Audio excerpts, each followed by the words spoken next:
It's Friday. It's happy hour somewhere. We've got Pete Overzet joining us for a best ball draft. This is Fantasy Sanctuary Underdog Best Ball Show. Let's do this.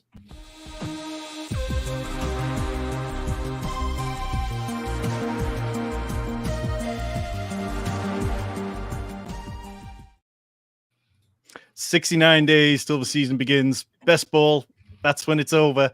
So on this very nice Friday, myself and Tyler, joined by Pete, we're going to jump into a draft shortly. Pete, less than 10 weeks of best ball left. How'd you feel about that? I get scared when I hear those things, and Scott Hansen is always tweeting that out like X amount of days and I'm like, God, I love best ball summer. Like I want this to extend. I don't really want to start the season. So the fact that we're like already nearing like what seems like an endpoint scares me. This summer will never end with my friends and my pizza and my garage band. The doomsday clock is ticking though. Someone should come up with like a best ball yearbook, and we all sign each other's yearbooks at the end of the summer online. Who's the worst drafter?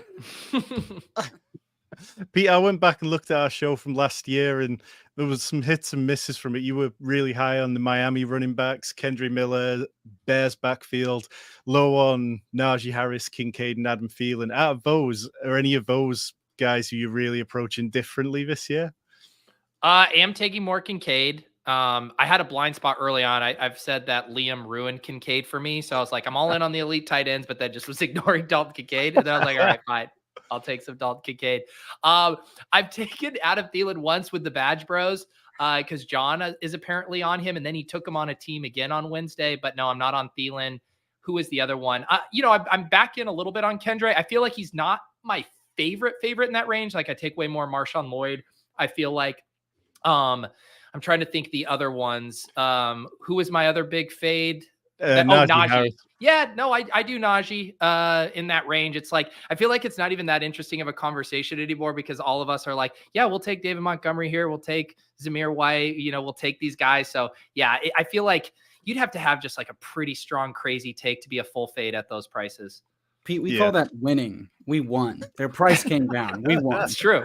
The culture wars, for sure. So we are going to jump into a BBM. The chat is telling us that we're cowards for not wanting to jump into a 10-second clock, one of the new ones, which has just popped up there today. But Tyler, I know you're planning on stick around afterwards. You give people what we want and give them another 10-second draft after this one. If the people want me to just blast off super quickly, time after time after time, I am ready to give them what they want. And I actually just did a 10-second one, and getting a draft done in like 20 minutes was a euphoria I didn't know I needed. So very excited to rip some more. So yeah, totally down with that. It'll be so fun. Like I hope the data whizzes start to, or obviously it'll take till the end of the season, but get their hands on the 10-second clock data, like how many more picks were taken just by top ADP because people are panicking. Like it'll be really interesting to see how much that actually changes the type of teams people are building. I mean, yeah, like the one I did, it became a super avalanche because the wide receivers have like the highest ADPs and people are scrambling going, oh, I don't have one yet. And all of a sudden the running backs are 30 picks past ADP. And I'm like, this is a normal type of stream draft, but in a normal small tournament. This is sick. Yeah. Well, and we did a sprint draft on ship chasing yesterday, and it was kind of wild. Like some of the things people were doing, like I don't in BBM or puppy room see people doing that weird of stuff. I wonder, like, sometimes I assume people don't even know the settings or what they're hopping into. I wonder how many people will accidentally enter a 10-second room and be like, holy fuck, what is going on right now? If my casual friends are any indication, it's going to be a lot. So we've landed with 111, but before we get to our pick, we're running a couple of giveaways on the channel today. Want to give some cold hard cash out. So what you got to do, enter the word BBM Drizzy in the chat and you'll get entered for a chance to win $25. Treat yourself to a BBM on us. We'll send that over to you tonight.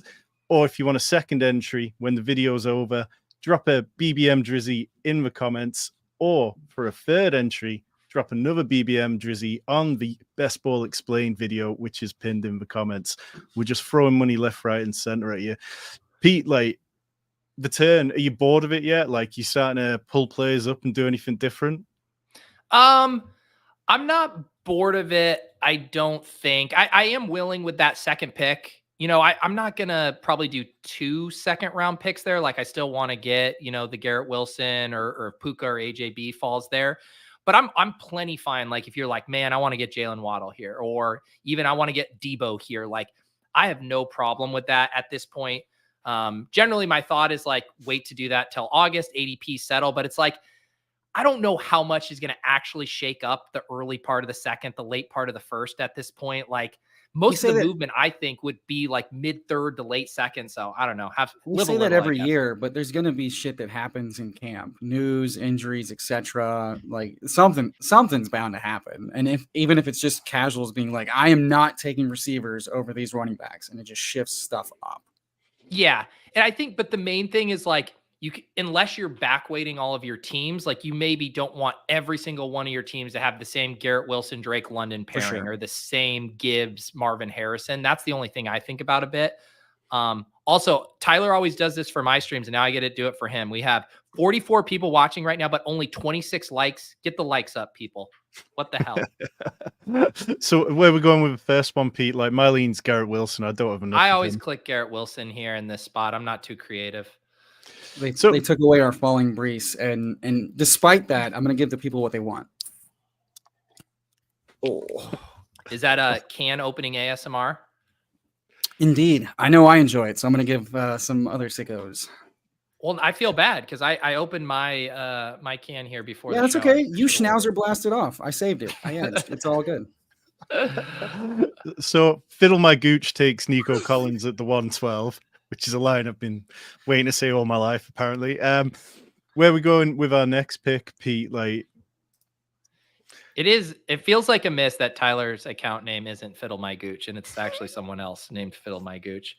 Ghost accounts. What are you gonna do? I'm fine. Like, I don't know. Are we worried about avalanche rooms? If not, I'm definitely fine with Gibbs here. I mean, Tom fucked up and like told everybody we were hopping in at the same time. So, but you know what? No, cowards are worried about that, and we're not cowards, Pete. All right, let's do it. Let's do Gibbs. All right. Is that so? We did Fiddle My Gooch. Did the Nico Diggs here? Should we take Stroud from him and see if he'll draft Tommy Hudson and DeMornay Pearsonell? I mean, a happy hour draft might be a little chaotic, might start a bar fight, and maybe we all get tossed out of the draft room. I don't know. Fiddle My Gooch is definitely, he's feeling himself. On the Swolecast, he got Kitchen saying Fiddle My Gooch, and now he's like, fine, I'm just going to take Nico and Diggs here at the 1-2 turn. I just needed someone with a UK accent to say it, and that makes it sound even dirtier, and that's why I like it. Fiddle My Gooch. Yeah.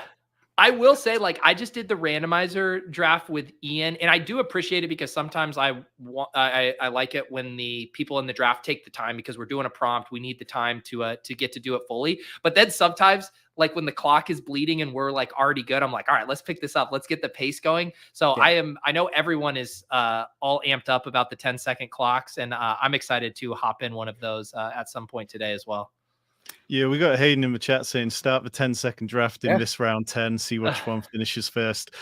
Hey, I don't know complaints if we do that. Speed it the hell up. They're all our least favorite picks anyway. I don't care.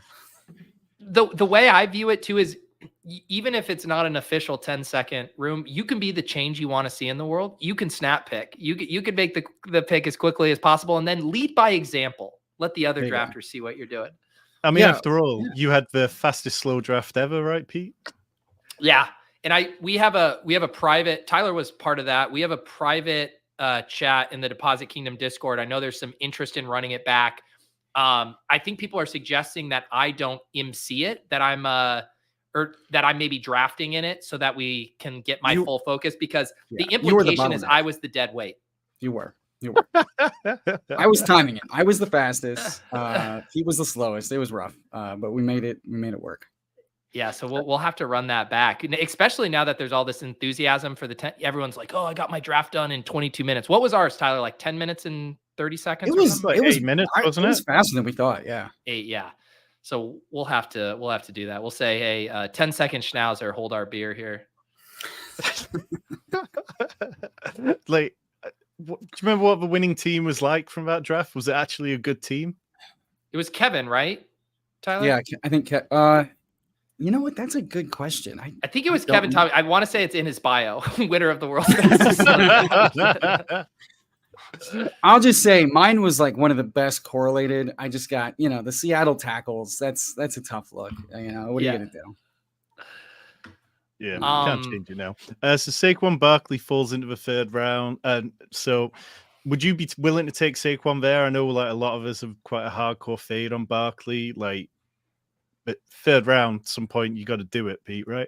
I've been taking him in the third round. Maybe I've been a little blind to him in like my Avalanche best ball breakfast rooms, but like I know I've started to get like on the Swolecast. I've taken him in the third round recently. Yeah, happy to do that. Where you get those 2 wide receivers and then get that guy you're not normally ever getting there. And I'm trying to do it a little bit more with the big dog too.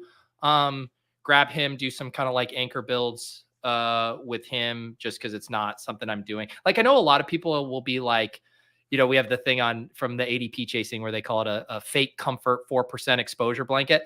I actually get comfort from that of like, I'm going to build like a really banging Barkley team, a banging Derrick Henry team. Like I'm okay having just like 2 or 3% of those in my portfolio.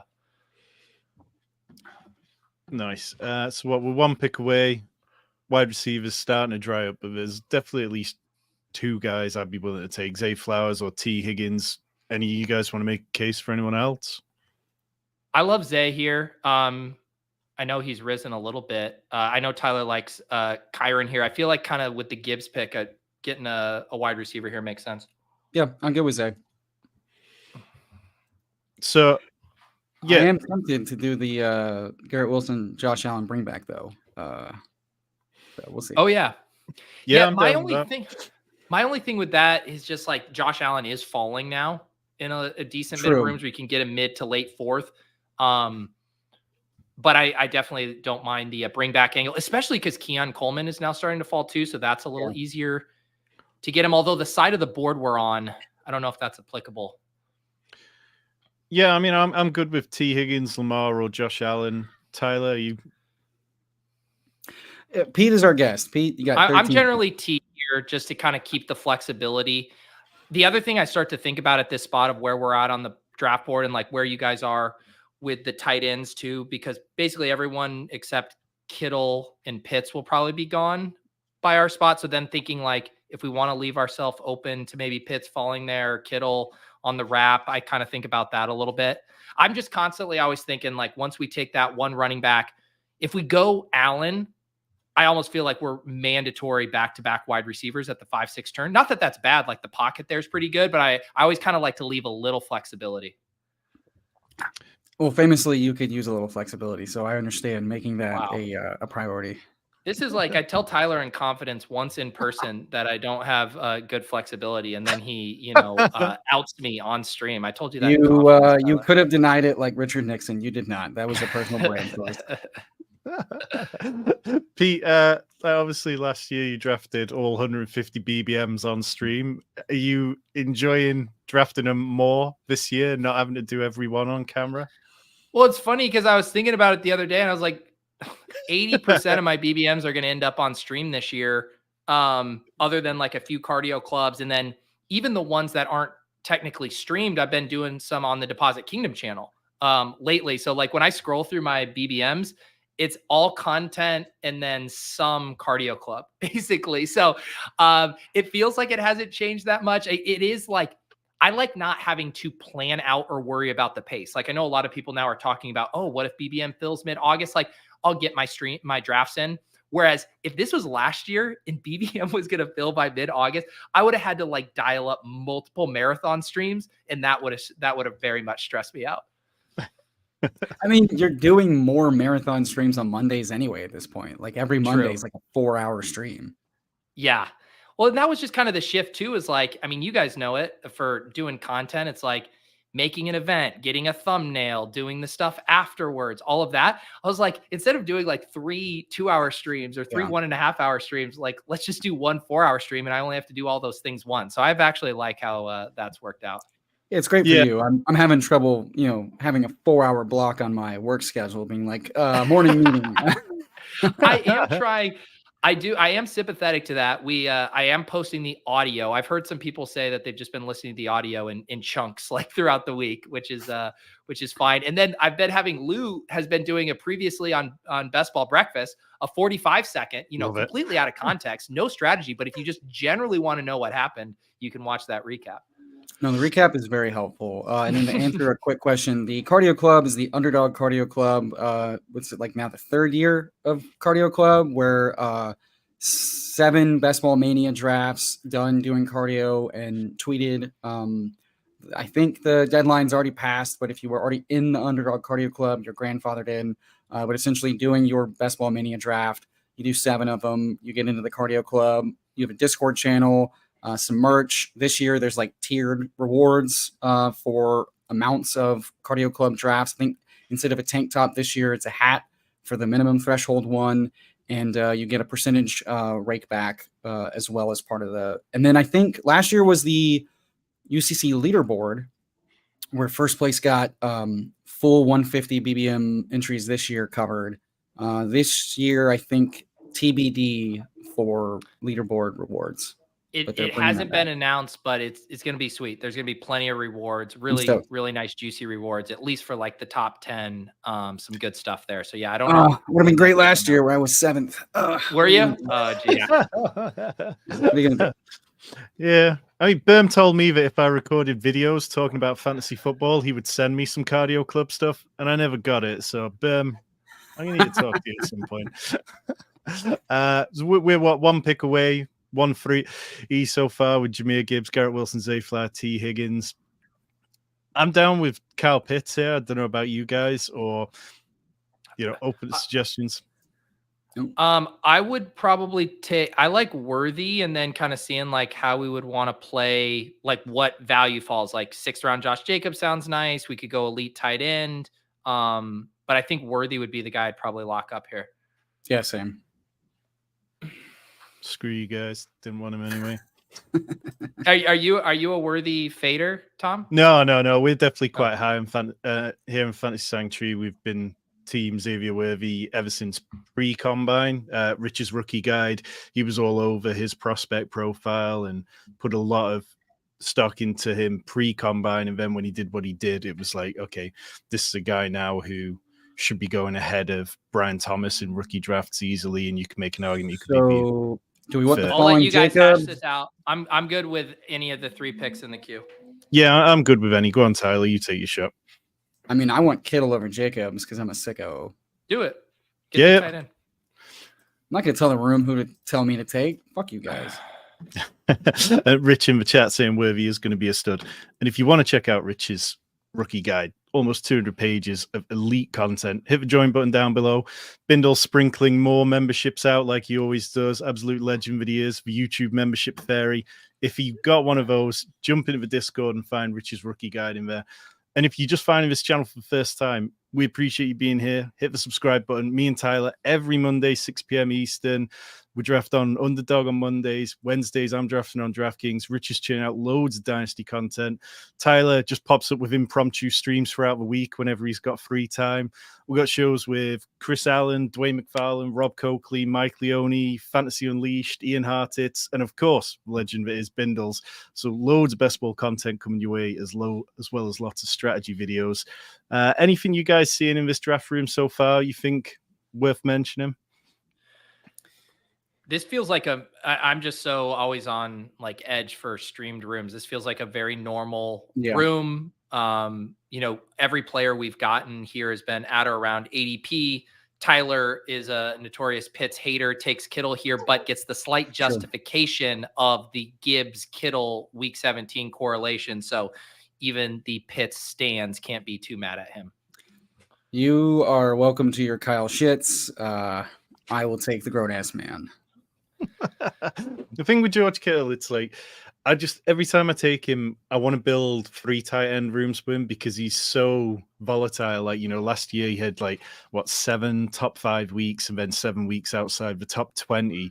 So I can't trust 2 tight end builds for him unless you do the double tap very quickly. Nothing wrong with that, Tom. I'm experimenting with elite tight end could potentially be a negative advance rate play. if you don't hit the right one. And we know there's value in 3 tight ends given the volatility, and you have a 3-week playoff sprint. So why not take a cheaper elite in a 3 tight end build, especially if they're stacked or correlated? You're going to have to be careful here because Hayden was in the chat benefits. before and he might start getting a bit angry if we're calling George Kittle a lead. Hayden's not going to fight another well-dressed button down bro. Okay, look, I'm speaking the language. I got the hair up, the button down. This is soothing the raging bull. I thought ahead. I would say, Tom, I think you should be more open to taking Kittle in 2 tight end builds. It's just the bar for advancing. Like, I mean, I always keep thinking about the Cade Otton thing last year at his price. He just had that like 1 mega week and he had a really nice advance rate. Like these guys, even just with a couple huge spike weeks, can easily be on advancing teams. I think it's like, that's kind of like the trap of it, of being like, we need these guys to be Travis Kelce. And that's why I do prefer Andrews, right? Because you can kind of have your cake and eat it too. Like he can, not be as volatile and still give you the spike weeks. But I still think George Kittle is a guy you can roll out in 2 tight end builds. Yeah, I mean, I've got to quantify it as a lot of my drafts are on lesser platforms where there's 20 rounds rather than God's game over here on God's platform. But yeah, I think I do lean a little towards it. I think though, if I got boxed out at tight end, I'd be completely fine with it.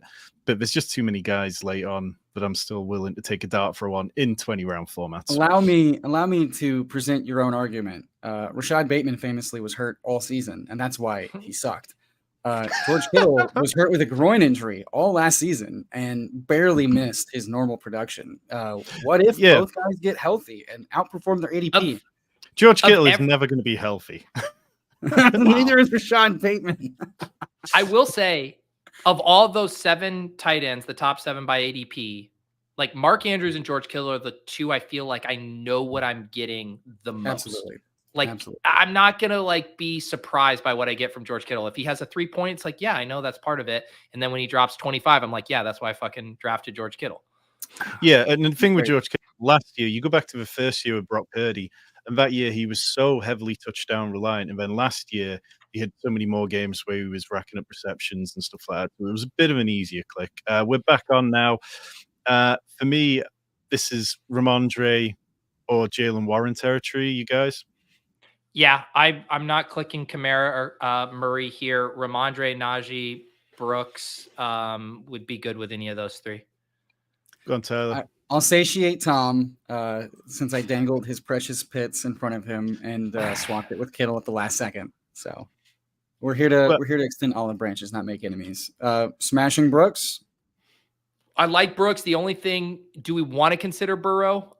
Probably not coming back past the Chase drafter. That would be the only consideration, but I'm also fine with Brooks. I'm fine with Burrow or Brooks. I don't mind getting Burrow and then building out that back stack with a little bit of, at ADP, but he's been falling. I don't want to get boxed out of quarterback in this room. That's my thinking, because we have 2 of our early wide receiver whose quarterbacks are already gone. Yeah. So giving us one now gives us a lot of flexibility. It's like maybe we get a crazy Purdy fall, and then we always can put like Rodgers in our back pocket. Yeah, if I'm going to get a month discount basically in like a slowly falling Burrow from like the mid 7th down to now at the turn, I'm fine taking that to allow me to push some of the later guys. I guess the only other thing I normally do is we'll like check out the Chase drafter. Like, is the Stroud drafter the Chase drafter? Probably doesn't matter, but the Stroud. But I'm guessing they're still not passing on Burrow at what's their pick in the 93 100 when you're looking. They're not at passing backs, on him there. Yeah, man, Stroud falling, like it's just like the Burrow fall. It kind of makes sense because you keep getting these little whispers about his injury and about how long it might take for him to fully recover strength. But I didn't expect the Stroud fall because it just seemed like everybody was completely red-pilled in on taking him as higher than Anthony Richardson. But are you guys seeing Stroud fall into the 7th round? Because like some of the platforms I've been drafting on, I don't see that. He's fallen a little bit. I mean, in rooms I've been, I'm comfortable pushing him and assuming that if someone already took a quarterback and he's got one of the Houston pieces, I can usually get him back around. 2 out of 3 times that happens, and I get him like at least like a round past. When I'm in a room with Liam, the answer is no. But other than that, I'm surprised. Yeah, he does fall a lot. I'm surprised he falls just having the 3 pass catchers. Like, it makes sense when Tua falls because it's just Waddle and Hill, and then one of them takes another elite quarterback, and then the other drafter pushes it. Same, obviously, with Burrow, the Higgins, Chase. But because there's 3, although I just realized Fiddle My Gooch, it was his plan just destroyed with his Diggs and Nico 1-2 turn and then didn't get Stroud. But he had a chance. He took Deontay Johnson. No, over yeah, Stroud. you taking Nico and Diggs and then hoping to push him back around is ridiculous to me. Like that's insane behavior. But I mean, he's gone with the Najee Harris, Jalen Warren double tap, which is definitely fun. I like that. He got confident that the tank drafter took Lamar, and he's like, "I'll push him around." It's like, dude, come on. That's asinine behavior. That's Spagsian. All right, that's stupidity and greed. No offense to the precious Gooch. Shout out to Neil, Mr. Flannel himself, absolutely grinding, the oldest man to ever attempt to stream 150 BBM entries. One of our new YouTube members. Hit the join button down below. You get my best ball rankings, 40% off all Spike Week products, all Rich's Dynasty content, and loads more, as well as probably the only Discord around where we've got a dedicated Bluey channel. We'll see. Hey, Neil, it's I don't know if you watched our presidential debates last night, but it's a rough time to be an old person trying to do stuff in America. I would really enjoy it if Neil just started kind of like rambling and trailing off every once in a while. Just luring people. Come on, Grandpa, go to bed. Too many bad picks. He's like, another thing about the Twins. I had Twins once. Right, where are we going with this next pick, guys? We've got a 1-2-4-1 so far. Burrow, Gibbs, Stevenson, Wilson, Flowers, Higgins, and Worthy. Yeah, I guess this is the question of like, are we comfortable with these wide receivers, or do we want to kind of wait for a different zone? I don't mind Palmer. Shakir gives us week 17 correlation, but yeah. I kind of like Palmer for the QB option. Okay, yeah. Yeah, it gives us another quarterback, like you mentioned. Now we got opposite stacks, both of our running backs, and can also still build out something with a Patriots wide receiver in May as well there. Exactly. And famously, Neil loves Josh Palmer. So I'm just out here giving olive branches on this happy hour. It's just what we do. We bring people together on this stream. So this is an interesting one with, now that we've got Palmer and a couple extra outs with Rodgers, I would probably push Purdy. This feels like a running back pick with one of these 4 up here. Maybe go on, Pete. Oh no, I was just kind of thinking it through. I don't think there's any big correlation angles for us here, so it's just Javonte and T and Burrow is the only real one. Not Javonte. All right, if Tom's not Javonte, let's do Spears. That's going to be the guy we can probably all agree on. I knew I loved Tom. We had an incident a couple of weeks ago where maybe I got too much. Ben Gretsch definitely persuaded me a bit on Javonte, and we had a couple of streams where I forced Tyler to take Javonte, and then I came crawling back a week or 2 later. I was like, I can't do it. I can't get on board with the Javonte. Goddamn right you did. 2 running backs in Denver, and much as I liked rookie Javonte Williams, I'm just not sure we're ever getting back to that. I do like with it when I'm in that range of running backs, I do kind of think through the pick based on what other running backs I already have. Like if we were in a true 0 RB build, I probably would have pushed for like Brian Robinson there or Singletary. But we have Gibbs. We're playing Gibbs as just an uber smash. We got Ramondre. We're playing as the lead back all year. Let's take the biggest cut possible. It's probably Tajay Spears of those guys. Yeah, especially in my brain, I'm thinking I'm fine building a 3 QB build with Burrow if everybody's stacked and correlated, and Spears presents like a late stack opportunity, with Levis later on potentially. But yeah, as far as like who could really outperform ADP, I'm really in on Brian Robinson, but I agree with you that like I think Spears is the potential season long and weekly swing, just given pass rate with a quarterback not scrambling as much, and that's going to be passing a lot. Yeah. All right, and this is the happy hour, and I already finished my beer, and I can't imagine doing the back half of this draft without a beer. So I'll be right back. I'll crack another one. Yeah, and we did what was important there. We got 2 running backs in the running back glory hole, a range which I define as 73 to 110. If you haven't checked out the running back glory hole video, it is pinned in the description down below. All about the best area in the draft every year to take running backs and the ones that I'm targeting. Go on, Tyler. I know you've got something to say here.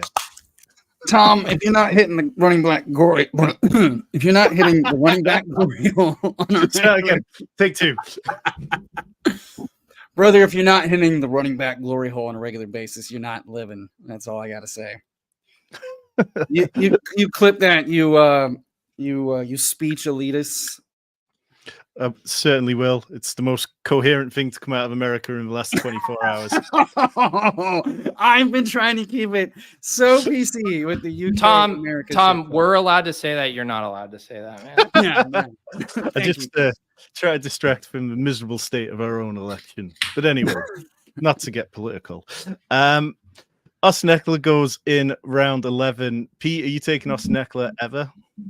Yeah, I have, but like at pick 140. I did a video on the Deposit Kingdom channel with Kyle Dvorak from Roto World and Leg Up, and we had a Jaden Daniels team that was a 0 RB team, and then Eckler fell to like 142, and we were just like, this is the beautiful spot to take Austin Eckler. Like, we ran to the podium. But yeah, I prefer other guys in this range, but he is sliding a lot, and that is one where I'm like, if I have any correlation, any big ADP value, I kind of just want to be like, just so simple. This guy was a 1st-round pick last year. What if we're just all wrong? And he is, even 70% of what he was 2 years ago. Like, he's a smash at that range if that's the case. So I'll be very light on him overall, but the teams I do have with him, I think will make a lot of sense. Yeah, I mean, even at that cost, the contingent upside is worth it. I kind of love Downs here, getting us a 6th wide receiver. Yeah, I'd be fine with Downs and then maybe Justin Herbert around the corner. Yeah, I think because we now have that Burrow, we can continue to try to push. Does Fiddle My Gooch have any? The Gooch does not have anything from LA. Okay. Yeah, I like Downs here. Yeah, and we're in a comfortable enough spot that even if Herbert went, there's definitely plenty of outs at this point in the draft. Jahan Dotson's somebody who I'm kind of struggling with a bit. Like, I really wanted him to hit last year, and it feels like Jaden Daniels is definitely going to be a better player for his skill set this year, but I'm just trying to stay even keeled on him and not get carried away. We're back on the clock. Do we just want Justin Herbert here? Yeah, because I think in this spot, we can still do Rodgers if we get an insane value on it and want to stack up those 3. Yeah. Yeah. I mean, Rodgers falls so much because once you pass Garrett Wilson, there's just no point, is there? What are the buys on those 2? 5 and 12. Yeah. Yeah, I like that. And we can, I think now there's a lot of ways we can play out the game stacks. I think definitely thinking about a Broncos wide receiver opposite Burrow will make sense for us. Yeah. Pete, it's been plenty talked about that, like, with BBM's format, like, is week 16 more important than week 17 this year? Making it to the finals gets you 3750, the equivalent of max in this contest. Are you actually approaching those kind of week 16 correlations particularly different when you draft in, or are you just, it's a nice bonus when you get them? Yeah, I think it's a really interesting conversation. I took a stab at doing the math with the help of actual math whizzes in a Deposit Kingdom video. Leone had an updated thing about it. I know Sacrilegious over at Legendary Upside is going to post something soon. The most compelling thing to me about the week 16 is and this is kind of what Leone was showing, that more people are stacking up week 17 than they are week 16, to where week 17 is definitely the edge. But if everyone's doing it, then maybe it isn't as much of an edge, and that there's more value to be gained. We talk about, like, what is our influence there? If no one's doing it in week 16 and you press that lever to have that influence there, it could be more impactful than in week 17 where everyone's doing it. And so I like when I draft, I do have my overlay there that shows me week 15, 16, 17 and shows me how many correlations I have. And so I think more correlation agnostic as far as which week that is happening. But I think with all of this stuff, and we've all said it to some degree, it's like, it's not hard to do it all. Like nothing has to come at the expense of another, but maybe I do need to, instead of just reflexively saying, all right, who does Burrow play in week 17? All right, let's get Mims or Franklin. Like, all right, let's look who do the Bengals play in week 16 and actually prioritize that more. I'm still having a hard time getting fully there, but I think it's definitely smart to consider. Yeah, definitely makes sense. Like, yeah, and unlike Tyler, who's a purist, I draft with the spike week overlays, and I think doing that for me, it's easier. I know Tyler's a sicko and just remembers everything off the top of his head, but it's definitely a good time to have all these overlays. So far, Tyler, you recap our team for us. I was waiting for you to ask, Tom. We are at a 2-3-6-1 build. We have Joe Burr and Justin, please this time, Herbert. At quarterback, running back, we have Jahmyr Gibbs, Ramondre Stevenson, Tajay, 1 ACL Spears. At receiver, we have Garrett Wilson, Zay Flowers, T. Higgins, Xavier Worthy, better than Hollywood Brown, Joshua Palmer, Josh Downs, and the grown-ass man, George Kittle himself at tight end. Fun fact, now that you got me thinking about week 16 correlations, with our Chargers bet, they play Denver in week 16. So when I float Denver for Burrow week 17, we're also going to get a week 16 bonus there with the Chargers. That's what happy hour does, folks. It opens up the third eye. So we're like 6 picks away. Pete, I put out a video today, like best ball beginners video, like try to explain things I wish I knew when I started playing best ball. If there was one thing you wish you'd known, what would it be? Wow. One thing I'm trying to think. I mean, I've learned so much and become such a better drafter than I was when I started a few years ago. It's hard to think through what the biggest lesson is. Let me come back to that because I want to give a more thoughtful answer because I don't have one off the top of my dome, but within a couple rounds I will think of something. Well, Pete, you've already failed because the answer was the power law players. Yeah. Drafting the best players is the one thing I've learned. Yeah. I do think I honestly think doing content has made me better in that, like, it's almost like the Bart Simpson thing where he writes on the board the lesson and it's like so ingrained when you make a video. And this year, making the video on who the guys I think were going to be to rise and how to attack this contest through the specific draft windows in the months. I think I've been better at that this year where I really attack guys like Jaden Daniels and Malik Neighbors. Guys, here, let's make our pick and then we can figure out what we want to do here. I'm in on Tyler Algier. I don't know if anyone else got any other suggestions. I think running back, yeah. I'm fine with Algier. I like Gibson and Ray Davis as well. Gibson correlates and Ray correlates, so I really don't mind. Well, we've got Ramondre already. Or we wanted to take a double. You are correct. Let's do Tyler. Do Tyler first, and then we can figure out which one comes back. Not a handcuffing guy, Tom. Well, I don't mind, but I'd rather take Tyler Algier and then take him second time around. Will you just quick show me the Denver ADPs? Are either of those guys going to come back? Yeah, I was just looking at that when we were coming up. The 170s, we're picking at 179, so maybe one of them comes back. I'm also fine reaching now that we're in round 14 and, yeah, I would kind of maybe grab one of those. I think it gives us and I feel really good about our running back room. Man, Franklin's fine. Okay. Do we have a rookie wide receiver yet? We do in Xavier Worthy. Oh, yes. Okay. Yeah. But I'm fine having 2 rookies. I'm not gonna besmirch chasing the youth both early and late. But yeah, I guess to answer your question, Tom, I think the thing that I never did before was I wasn't good about thinking through changing my draft strategy based on when I was drafting, which now to me is just such an obvious thing we need to be doing, but it's easy to just like get your guys, not care about it. And I think I've done a better job this year where I got a grip of Jaden Daniels when he was in the 120s when it opened. And so that's the kind of stuff I'm thinking through. Like another example is the Jonathan Brooks. And I know it's been a debate lately. Love Jonathan Brooks. if he opens the camp on PUP, I think we're going to get cheaper Jonathan Brooks. And so I've been drafting him at ADP, but I'm not like reaching for Jonathan Brooks now, knowing like I can get cheaper prices on him. And so just that shift of like thinking about each draft as part of a portfolio, as opposed to just in this single moment, if this was the only draft I had, because I would draft that team very differently. If I had one draft in BBM, it would be drafted very differently than I draft any other draft. Yeah, that's one of the points I kind of got to in the video. It was like, as soon as you finish one draft, talk about it with somebody, but then get out there and draft another, because the more you do, the more you learn, the more that you get feedback, the more you get into it. And the one thing that I kind of credit getting better with is actually doing these streams, sharing drafts. Like me and Tyler are drafting a couple of teams at the minute off camera. I'm drafting a bunch of teams, one with our Discord members, one with Colm Kelly. And it's like, the more you draft and the more you have to put your opinions down and actually go to bat for players rather than just clicking players. It's really kind of test your own opinions on those players. So I definitely recommend people do that as much as possible as well. I mean, I think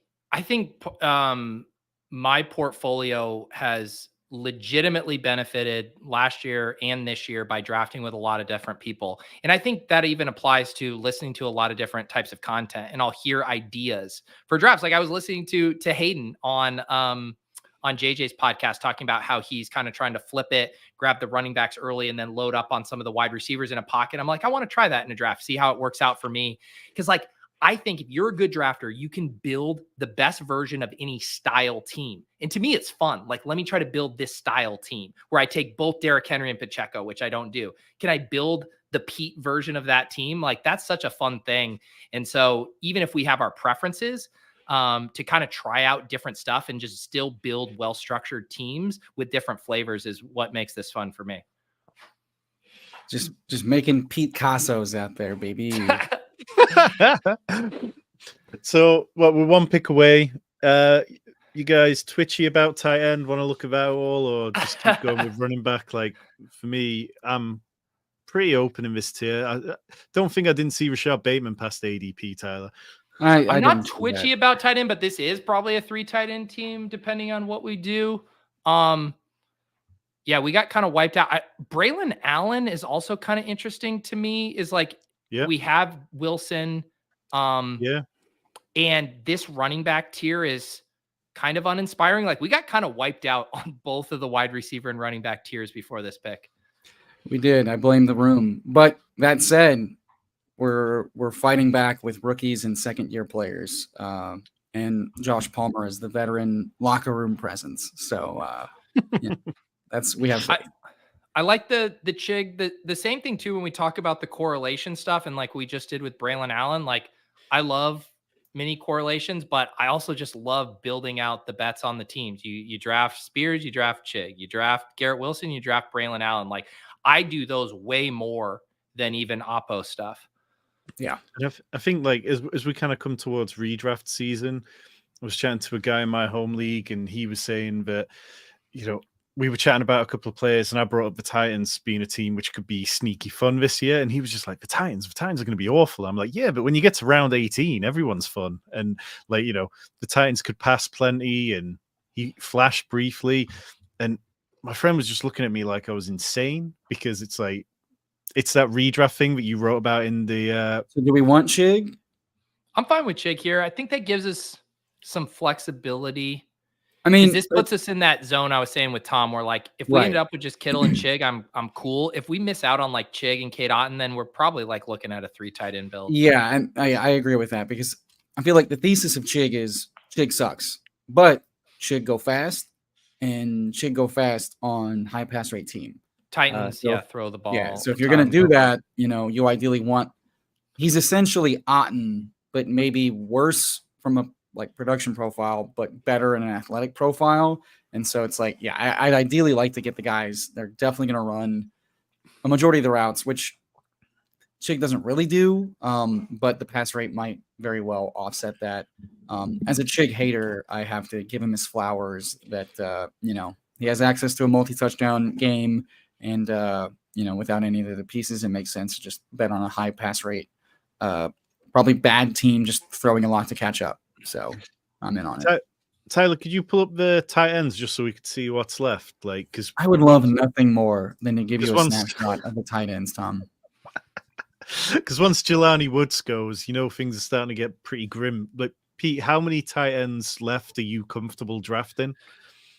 Comfortable is a tough word. I would say the three names, and they are the ADP. Jonnu, Gesicki, and Jatavian Sanders are the three here that I'm kind of like fine adding on, and then the other ones I need like a really strong correlation or just dire straits kind of need to do. Yeah, and I guess I should include Jawan in that. Like, I think he's perfectly fine in the last round still. Yeah, we were talking to Steph Monday, deliberating about the potential injury impact. I think you're already seeing him drop to like 17th, 18th round on a regular basis because of the injury concern. And like the median outcome is a Jones fracture that he, based on what I was reading from Edwin Porras and Jeff Mueller, was like, if it's a Jones fracture at like medium to low severity, if they give him enough time to like heal, he misses maybe 2 to 4 games, comes back and shouldn't, based on historical data, like miss a lot of production.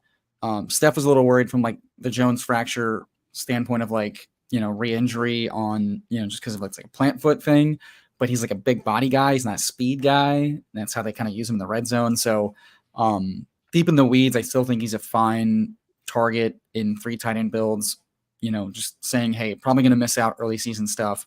My one consternation, though, as like a deep in the weeds guys, the Saints training staff has kind of had some really big bungles with like Michael Thomas and some of their cornerbacks. So it's like, if this is an injury that needs the right amount of time to rest before he comes back, otherwise he's like 50% or less.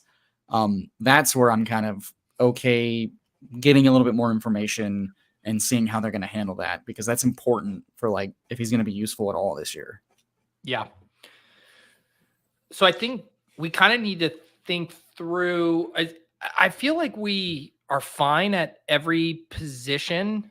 If we go a third quarterback, it's what? Bo Nix, or is Bo Nix gone? Bo Nix still he's still on the board. Yeah, so there's that. But otherwise, I don't feel like there's any must-haves positionally. Like, most of our position groups are in decent shape, and it's just where do we want to tack on these 2 luxury picks. I do think Gesicki with Burrow as a third tight end makes a ton of sense. Yeah, I'd be good with Gesicki. I think, you maybe talk me into Audric Estime at running back. Otherwise, there's nobody really stands out massively as a must-draft kind of player. Yeah, I'm pretty comfortable at running back, I think. Considering the other Bengals guy I've been trying to get a little bit more is I think Yoshi Voss is in play. Shout out to Bindles. Yeah, I mean, him and Chase Brown getting all the buzz at camp. Like, he's one of the guys I feel like we could look back on and be like, man, we were all drafting Jermaine Burton ahead of him, and this guy didn't get drafted at all and was just the stone cold wide receiver. I'm okay with it because we didn't get him, but I think we can push him around. So do we want to do Bo and Yoshi? I like Bo and Yoshi. Yep. All right. It basically, to me, would be the preference on Yoshi versus Gesicki. I think either of them makes sense for this team. I prefer Yoshi over Gesicki, considering they've got 5 tight ends, 3 of which they drafted, 2 of which they signed in free agency, and 1 they kept. So I think the tight end's much more muddled. And if it's going to be, I think the bet Yoshi versus Gesicki is who's running the slot stuff. And if Yoshi's getting all the hype in camp, I mean, yeah, that puff piece was about how him and Chase Brown were like the 2 most improved players they'd ever seen. Yeah, I don't mind it. I'm cognizant that that's mostly because, T and Jamar are not really there participating, but reps are reps. And for a second-year player who did flash some good stuff, I don't think that's a bad thing. And we don't care about, like, we know he's not jumping Chase or Higgins. It's basically like, is he holding off Burton? Right. And if he does, is he splitting with Burton? Yeah. Because basically it's like, if we're drafting like peak Tyler Boyd in the 18th round, we're pretty stoked about that. Yeah. Well, I mean, and I feel like the Cincinnati wide receiver room is one of the few like true contingency ones, because we've seen Charlie Jones and Yoshi kind of like fill in because one of Jamar or Higgins is missing time and they're just getting rotated in from like a usage standpoint. Yoshi doesn't suck. And there's a very real chance that like either Jamar or Higgins missed time for whatever reason. Either has been super healthy, and Higgins is obviously really frustrated with a franchise tag. And we just saw Keenan kind of be like, "Oh, my shoulder! I'm gonna wait. The last 4 games, you're good. You got nothing on me." Like that could happen. Yeah, and I these are my favorite teams where we get the 3 separate stacks here. Yeah. We set up lots of correlation. I like how this team broke. Like, if you had to guess, or if you know off the top of your head, how many of your teams are you going with 3 quarterbacks compared to 2 quarterback builds? I feel like a lot, because I think we've ventured into this setup because of the cheap running back prices. I'm finding myself having 1 to 2 luxury picks at the end of drafts, like we kind of had here, where like we could have gone basically any position and it wouldn't have been like silly. Like, why are you adding a 6th running back? It's like, oh, this team could have a 6th running back if we wanted. And so then I look at like how this tournament structure works. Leone's work has showed how awesome it is to have that 3rd quarterback stacked in these gauntlet formats. And so I think I've been leaning there a lot. And because there are some pretty fun late quarterbacks, I'll do McCarthy with my early Vikings. I'll do Nix. I'll do obviously May. I'll do Bryce Young. Like I've been just tacking those guys on and being like, that's my luxury pick, especially when I don't have a rushing guy. And because I'm not doing a ton of elite quarterback, I do think I'm ending up with a ton of 3 quarterback builds. And like, that's the ultimate consolation. It's like, yes, you have the rushing upside, the elite guy, but I'm getting that 3rd stack. That's going to help me through the gauntlet. Yeah, it feels like there's definitely some people out there who are just building 3 quarterbacks by default after last year, being the 2nd year in a row where we saw like over 60 quarterbacks starting. But I think the way you're explaining it definitely makes plenty of sense. And I just find like at this point in the off season, I'm more happy just building a little balance, going with those 3 quarterbacks, occasionally going 3 tight ends on the formats I play in more often. And then when it gets to training camp and people start pushing things up or whatever, or playing a bit more scared, that's when I'll take a few more risks and be a bit more fragile, perhaps. Tyler. Well, I was just going to say, like, look on this team and like, think about if we had drafted this team mid-August or late August, and we're at the very end, there's probably a running back we just absolutely want to click. We're like, this guy is the clear RB2. He's not being drafted. We don't need Bo Nix on this team. We got Burrow and Herbert. But that's how we're going to shift our strategy. Like right now, we don't know who that guy is. Like we're all looking at the running backs available. We're like, we don't want any of these guys. Bo Nix, we know is going to play stacked up, multiple correlations. Let's go. I think that we'll draft this same team differently a month and a half from now. And yeah, and even on that point, like I think part of the mitigation there is that it's not just any quarterback. Like it's not like Derek Carr stacked up with, Shaheed and Jawan. Like this is a rookie quarterback. So like very, very wide range of outcomes, and a quarterback coming into the league with like rushing upside that we kind of don't really have in this room. And if Bo Nix ends up being somewhat close to like his college version where he had like almost right there with Drake May as like rushing points added per game, then like that's super valuable in a quarterback room without a lot of rushing upside, without the premium double stacks with Ladd and Chase. And it is correlated. So I think of that as well as like a way to, somewhat offset that leverage, because we have like some pretty decent workhorse role running backs in the stable. And I'm super glad we did Gibbs. Like I'm just like gun shy from some of my streams, but like this is exactly how I want to do Gibbs teams. Right. And it could have been 3rd round running back. It could have been Kyron, it could have been whoever, but like we didn't ever fall behind at wide receiver, and we built out like an awesome anchor RB room there. Because we don't draft scared, Pete. We don't draft scared. Yeah, you draft on a Monday morning, Tyler. You'll start drafting scared. No, I don't draft Monday morning, so I don't have to draft scared. All right. I felt so bad when I put JJ through. Like, obviously, I drafted Pat and Sean every Monday, so they know what they're getting into, and they naturally adjust. Poor JJ just got fucking buried by an avalanche. Hey, you know what though? That's the thing. Everybody needs like that one steamrolling to like you got your head on the swivel now. Like you went into camp, you're bushy tailed. I'm on the practice squad, and then wham, and you're like, all right, I gotta watch what's going on now. That's just reps. I'm telling you, last year, my team that almost made it to the finals, that was like 2 inches of CMC, was a Swolecast team. I draft like all of my best teams on the Swolecast because it's like I'm not having to host, and those rooms You have aren't the near as softest insane. room. They're so soft. I You know scroll exactly whenever where I'm both your hosts roster are going. baiting, it's always the teams I drafted on the Swolecast. Speaking of roster baiting, Tyler, why don't you recap this one? I know Pete's only got a few minutes before he's got to get out of here. What's your warning, Tom? No, I kid. We ended up with a 3-5-8-2 build. Joe Burrow, Justin Herbert, Bo Nix at quarterback. Running back, Jahmyr Gibbs, Ramondre Stevenson, Tajay Spears, Tyler Algier, great name, Braylon Allen. Wide receiver, Garrett Wilson, Zay Flowers, T. Higgins, Xavier Worthy, Josh, you're welcome, Neil Palmer, Josh Downs, Troy Franklin, Yoshi Voss, and at tight end, George Kittle, Chig, please don't suck at least once, Okonkwo. It's a good team. Yeah. It's a great team. And it was kind of some foreshadowing when I told Tom he needed to get comfortable with two tight end Kittle builds. Get ready to learn 2 tight end, buddy. But that's it. Yeah. And, you know, if that's the difference between us winning 1.5 million and not, then, hey, if you're right, Pete, I'll more than happily send you on your share and make a little video apologizing online. Before we get you out of here, Pete, for anyone who's been here watching tonight and hasn't hit the subscribe button already, Mondays, Underdog with me and Tyler. Wednesdays, me here on DraftKings. Loads of Dynasty content, loads of best ball strategy stuff. Pete, final thoughts on the team and where people can next see you online?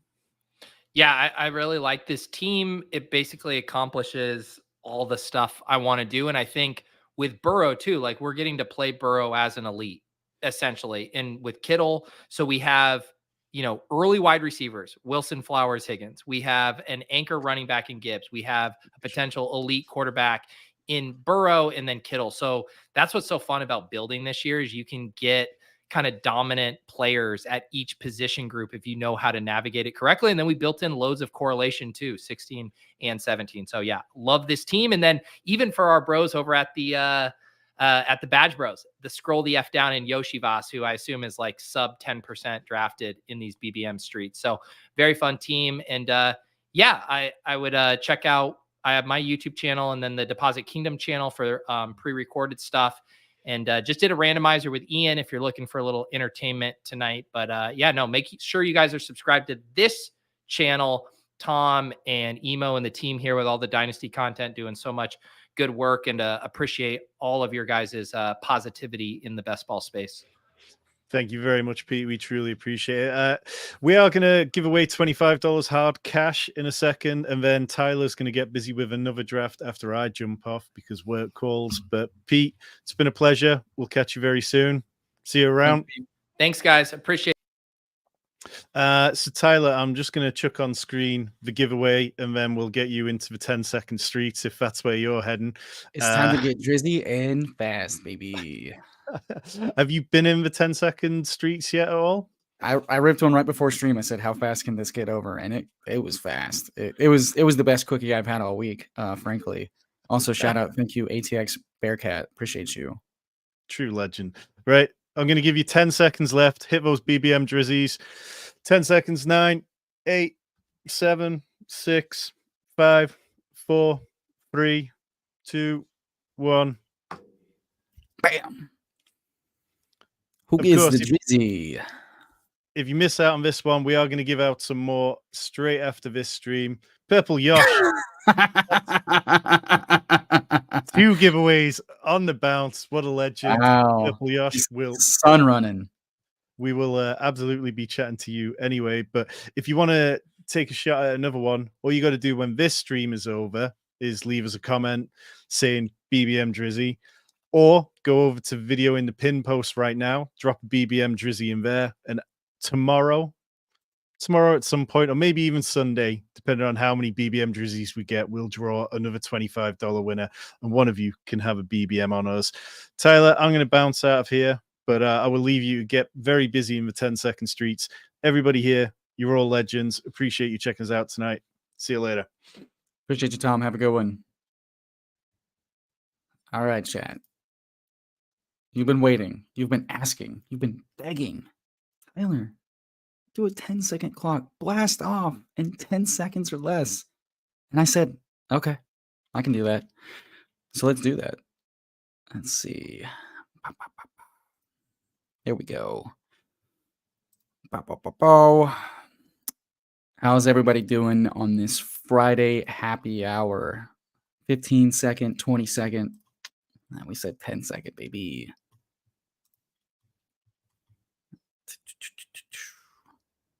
God, it's so quiet. Oh, the 2-hole. My favorite. This is going to be fun. What out? I think I like this better. I don't know what I like better. Is this better, guys? I don't know. I don't care. I don't think you care. True. Your son running like a madman. All right. It's too quiet. Let's see what we got. The fast music for the fast draft. Yeah. Oh yeah, this is a callback to the world's fastest draft. I can dig it. List my favorite holes. Become a member, and you too can know my favorite holes, listed in order, in graphic detail. Perhaps I kid. Y'all ready for some fun? It's gonna be really hard to like draft and chat at the same time with a 10-second clock. No lie. But we're gonna do our best. Let's see. I wonder. Actually, I'm gonna do that. All right. Yeah. All right. I think I can do it. Let's see.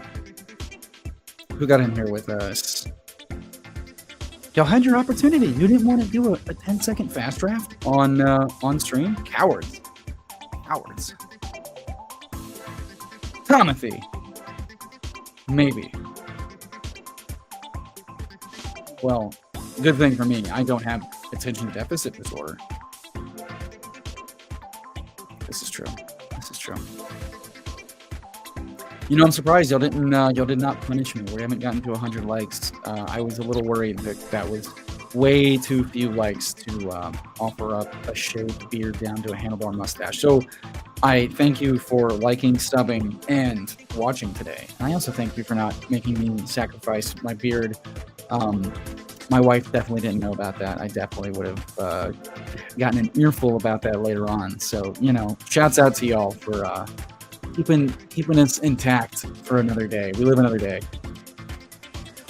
Thinking about another, it's almost time to rip another cold one.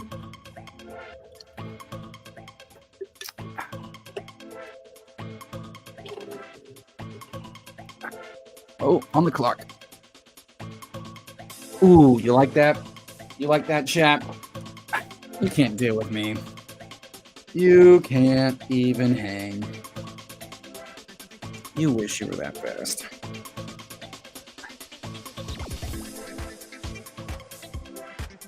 You're in 3? Good for you. This is true. This is what I've been training for, to be very honest. This is what I've been training for. Oh, yummy.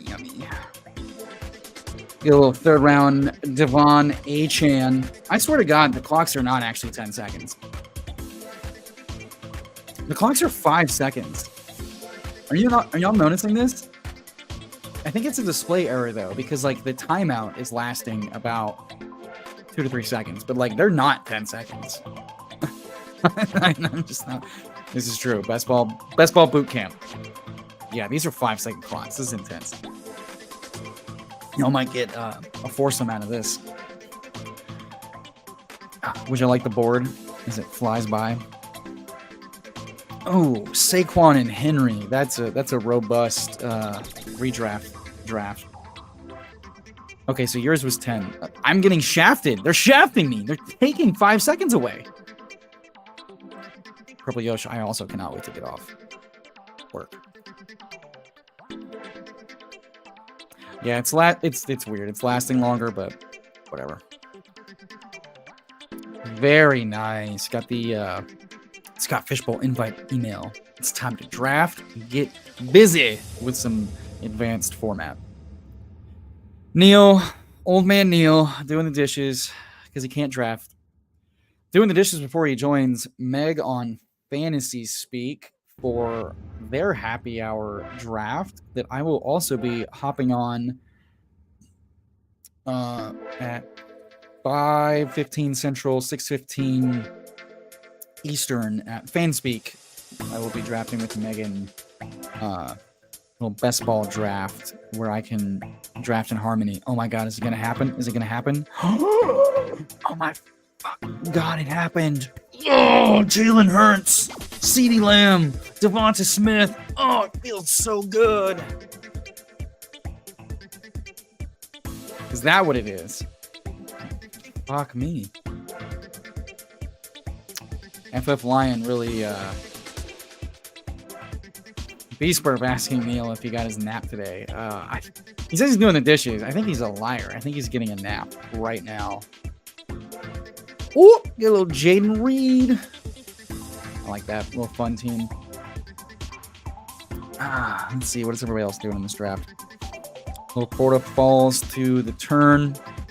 So my first draft of these, I noticed that the wide receivers went off really early, and the running backs in 2 separate pockets fell quite a bit. So I'm gonna kind of play pretty heavy. That said, I'm not gonna pass up Achane in the third. I'm not gonna pass up Hurts. Stacking up with Smith and with the CeeDee Lamb bring back. Fun start for a little 5-second clock. A little 2-pump clock. Am I right? Fun Pete stream. Glad he could join us. Hit that like, hit that sub. If you enjoyed Pete, and if you joined Steph earlier Monday, and if you enjoyed Eric on the DraftKings stream Wednesday, well, guess what? Guess what, buddies, pals, ladies and gents, sickos and germs? We got more of those rolling in. We have a lot of fun guests coming on. Daigle's returning at some point to do an underdog draft, sounds like. We've got Fantasy Garage, aka Chris, joining us. We got Bendels joining us at some point. And a list of guests booked up for the next couple weeks. So long, I don't remember all of their names, but they're all names you know, you love, and you want to watch draft. So come back. Watch us on Mondays. Watch us on Wednesdays. Watch us sometimes on Friday happy hour streams like today. Watch us sometimes on Sunday brunch streams just for you. You know, we do this for y'all, and I appreciate you. Each and every one of you. I truly do. Thanks for hanging. How's everybody's week been? We got some fun weekend plans coming up. I am looking forward to doing a whole lot of nothing, frankly.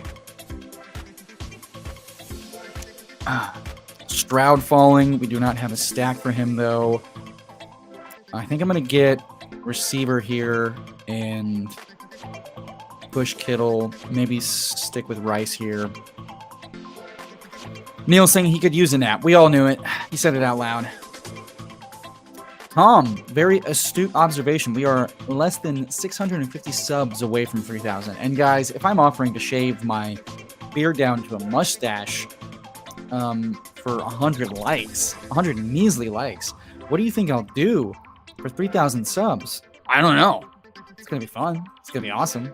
So I hope you sub because we're trying to give you the best damn content in every format of fantasy. Dynasty, best ball, redraft, DFS. Maybe some more stuff in the works. I don't know. You'll have to tune in, check it out, stick around. I am tempted to multi-table. It will be chaotic. The teams will be suck. Bendels, once again, thank you so much for the 5 memberships to the stream, to the team here at the Fantasy Sanctuary. We very much appreciate you. And congratulations for making it to Sweet Home America, where you can draft Sweet Home Underdog. Cream Cowboy, indeed. The creamiest cowboy. Beastburp saying his week has been super shitty. I feel for you. I'm sorry for you. Also same. Trust me. Same. That's why I'm here with you. Cracking cold ones in my yellow card, Ocean Avenue, on brand. Koozie, and just hanging out with y'all, because that's what Fridays are for. You know, Bendels, Beastburp, Neil, Katie, Pete, Benny, Rory. Tom, gonna send you some motherfucking merch. Tom, send Bendels the Fantasy Sanctuary banana hammock, if you don't mind. I think his girlfriend's gonna like that one. Yeah, personal favorite of mine. Really, you know, suns out, buns out.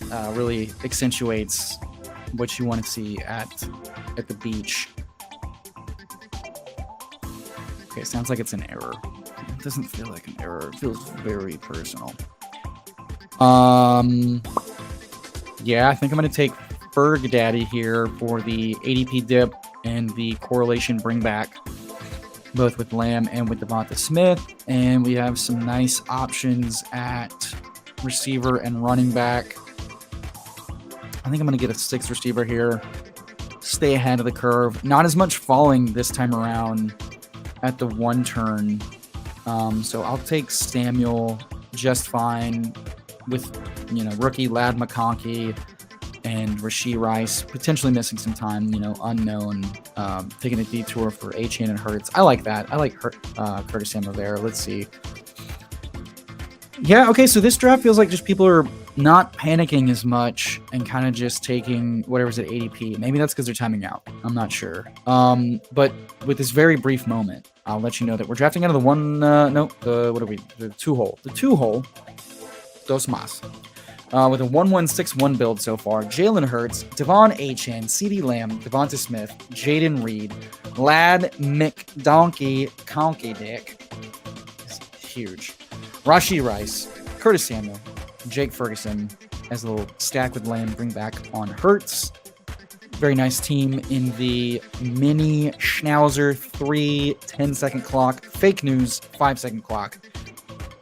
And yet I've drafted a juggernaut. You can't get 3-second clock. I don't care. You can't defeat me. Underdog, big underdog wants to watch me squirm, and I refuse. I will draft good teams no matter what.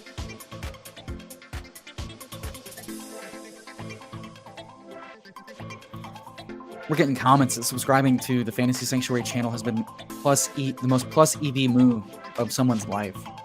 Folks, testimonials. All right, let me catch up on chat. Let's see. All the boys and girls just clicking picks and having takes. That's hot best ball summer, baby. Benny in the takes. Tom says Fantasy Sanctuary has baby rompers, bags, dog bibs, and more. Oh shit, I'm gonna have to get a dog bib for Maple and Moose. That sounds awesome. I think we're gonna get the stack up Dallas Goddard. You know what? Just in case he times out, I don't want to mess around with pushing Goddard. That's the other thing too, is I'm not really pushing players because you can just time out on accident. Think running back makes sense here. I like Jerome Ford in a vacuum. We don't really have any correlation here for Corum. I don't love Corum's price there. I think he's purely contingent, and with a second running back in the 11th round, I think it's very prudent to take someone with standalone value, especially if I'm kind of bearish on Chubb returning, which I still am, despite him hopping on one leg. Will say, based on Jeff Mueller's comments, seemingly positive, but the real question mark is whether it was an ACL repair or a full-on reconstruction, and that's one of the things that can affect the speed and productivity efficiency standpoint of return to play, and so that's still an unknown. B-Spurf, I've never needed the clock. I don't live by the construct of ADP, of time, of space. I flow through life on my own hero. For those of you that aren't from the swamps, that is a small boat that you make your way through the swamps, in the bayous, in the creeks. Yes, I'm from the south. Despite me looking like a metro fuckboy, I know what it looks like. It's 1,000,000 degrees outside, and I'm not saying that because I'm in Boston and it's 80 fucking. No, dude, I live in Houston. It's like 110 and it is miserably hot. So, best ball happy hour. We're wearing a nice flowy. Dude, I'm sweating like a fucking madman. I'm wearing this to be comfy. Judge me. I don't care. I care what you think. I sound like a madman. We're gonna take Ty Chandler here for the bring back to Jaden Reed. We're going to have a decision here on which injured player we want.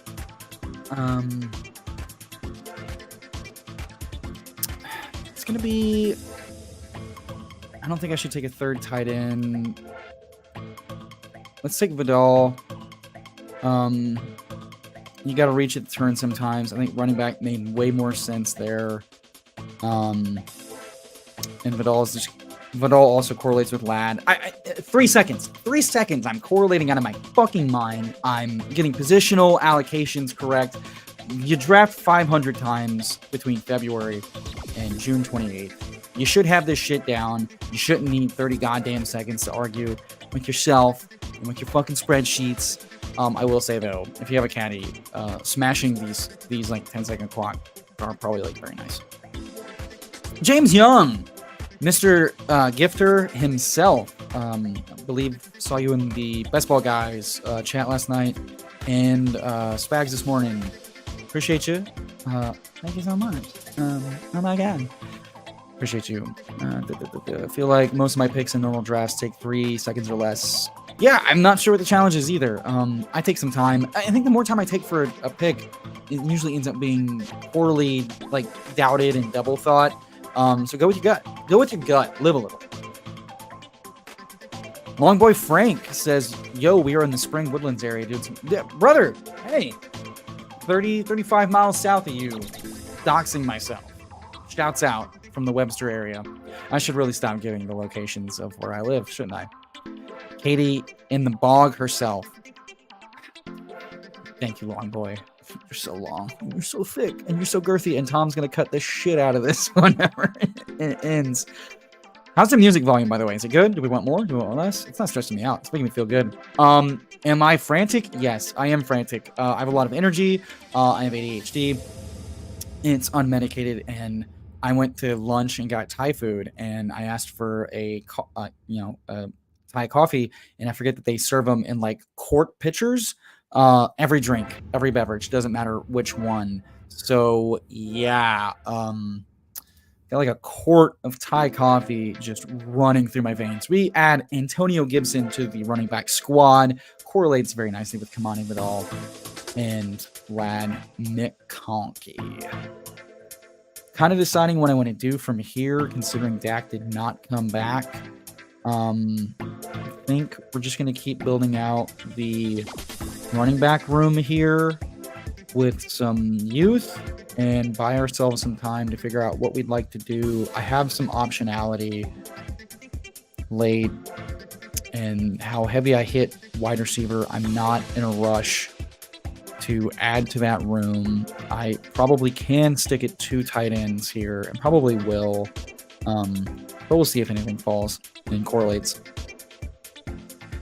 The Consigliere says getting picks in 10 seconds with the camera on you, a damn pro. Not even 10 seconds. I'm getting 5 seconds, brother. What's my address? It's 420-6090 my ass. Parkway Drive. Benny says taking time to scroll down to check picks. Yeah, I mean, that's the thing though. Like, I'm showing you the board. I'm not even getting the full seconds to like read the board, star my players. I'm doing it on the fly. But I would advise, if you're in these drafts, use the time in between picks to like look through, star, and order your queue. And that you want to manipulate time. Shuffling in the queue for picks will make the computer wait a sec to make sure that it gets the last one that was put in at the very last second. So that's a little nimble fingers pro tip for you to manipulate the clock. Rory B saying what we're all thinking, that this team box. Yeah, look it up. Look up 420-6090 Eat My Ass Parkway Drive. Do it in incognito mode. I am gonna take a little sneak peek at the queue though.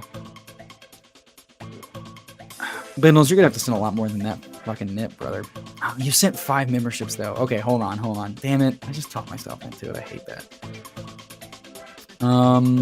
Javon correlates and goes. I will take a 3rd tight end here because he correlates with Reed. I like him in a vacuum. Looks like I'm pushing quarterback pretty late. I'm comfortable with that. Receiver wise, then I want to do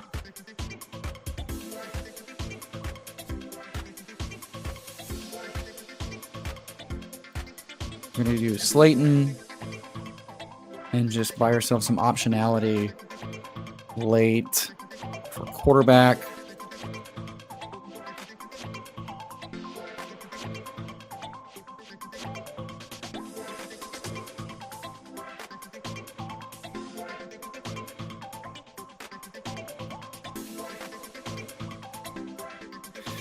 A moment of silence is, I think, very hard because I've just been going off the cuff and maybe slightly spooked myself, but we persist.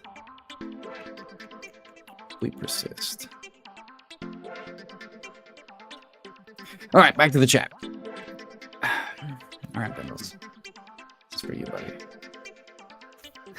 Tom is... His ears are burning on this work call he's on right now. Oh.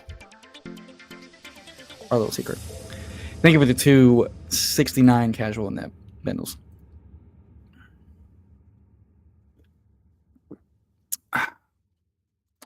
I can't help but feel like potentially fumbled the bag here, considering how quarterbacks went off. Maybe the Jonnu pick was a mistake. If we look at the quarterbacks that went, Baker falling with Bucky was probably the prudent pick.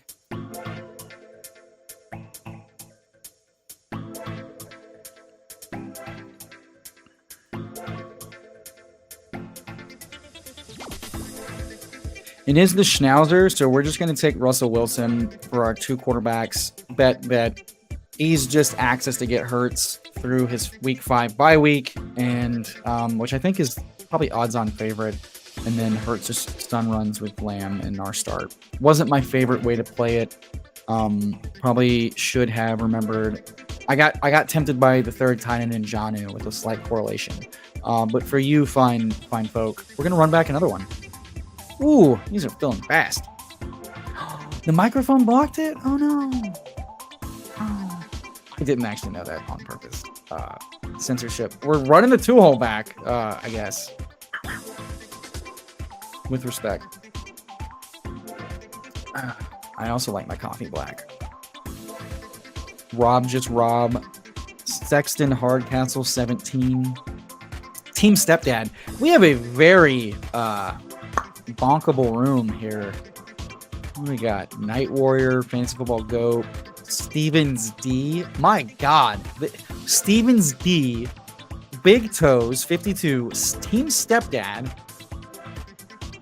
ICY Leopard. I don't know. Sexton Hardcastle. Is this a prom room? This feels like a prom room. Excuse me. I'm sorry. I have left that comment up the entire time. We're going to rip another 10-second draft. Y'all. Yeehaw! Here we go! Bow, bow, bow, bow. I'm loving these. I finished so quick. What can I say? All right, we're not gonna shirk quarterback this time around. We're learning from our mistakes. We are learning. I'm imagining the chats have slowed down because everyone's multi-tabling the ever-living hell out of these mini schnauz. Beast Perfect's true. These rooms were made for me. Talk fast, draft fast, pick fast, talk fast, draft fast, pick fast, talk fast. Bam, bam, bam. Also, it's gonna take a moment. Comment hashtag BBM Drizzy on this video or the Best Ball Explained video pinned in this chat for 1 entry on each for BBM Drizzy entry on us. You're welcome, by the way, for BBM Drizzy. Tom had a different keyword name for it, and I'm like, brother, BBM Drizzy, BBM Drizzy. I said, you got to do it. It's funny. It's hilarious. So you have 2 opportunities to win a free BBM Drizzy entry on us. Flagship Underdog tournament. The best tournament. The best tournament. They have the best, flattest payouts. It's the best. So in order to do that, leave a comment on this video afterwards for 1 entry. And for another entry, the Best Ball Explained video just dropped today. Folks, it just dropped today. It's the best intro video. If you're new to Best Ball, you want a refresher on Best Ball, or you just want to help out our struggling algorithm as a small channel that has not yet hit 3,000 subscribers. I'm never doing that again. I promise. Leave a comment. Hashtag BBM Drizzy. Appreciate you. Or just BBM Drizzy. We got you. I appreciate you. Thank you. That's the giveaway terms before I forget. Rory, I know, brother. I know. But then I wouldn't be able to if Underdog came to the UK, which they should, and I wish they would. I wouldn't be able to be your underdog Harriet Tubman running you through the underground Underdog Railroad. Making that joke, been thinking it for months. Hope it's okay. Seriously, all in good fun. Historically semi-accurate. Because I feel like you're being suppressed by not getting to draft on God's platform in God's game. Taking Mike Evans to pair with CeeDee Lamb at the 2-hole. Just two grown-ass men. I think we're going to go Devonta Smith over Devon A-Chan here at the third pick, and we don't get him, so that's okay. We're going to go Devon A-Chan, and we're going to mix it up because I don't think Hurts is going to fall all the way back around. Anyway, what are the odds it happens in a bit room like this? Also, this is bad. I've been pounding beers, and having to pee while on the clock in a what looks like a 5-second clock. Again, dubious, folks. I'm gonna hold it. I'm gonna hold it for you, the good people in the chat. Look across the board. Big Toes goes Bijan and Chris Olave and Cooper Kupp. It's a Big Toes move. Stepdad cannot resist the temptation of the King Derrick Henry himself. Let's see what Sexton Hardcastle does after starting Drake London, Marvin Harrison. Pushing Marvin Harrison as the second pick for no good reason. He reordered them, seemingly, despite a slow clock. And there you go, folks. Goes Drake London, Marvin Harrison, Zay Flowers, Jalen Hurts. From the 12-hole, Sexton Hardcastle 17. I'm glad I didn't force Devonta Smith and instead took this generation's Tony Pollard and Devon A-Chan in sunny Miami. The city of beaches and caramel cheeks. Love Miami. And a lot of awesome Cuban food. Love good Cuban food.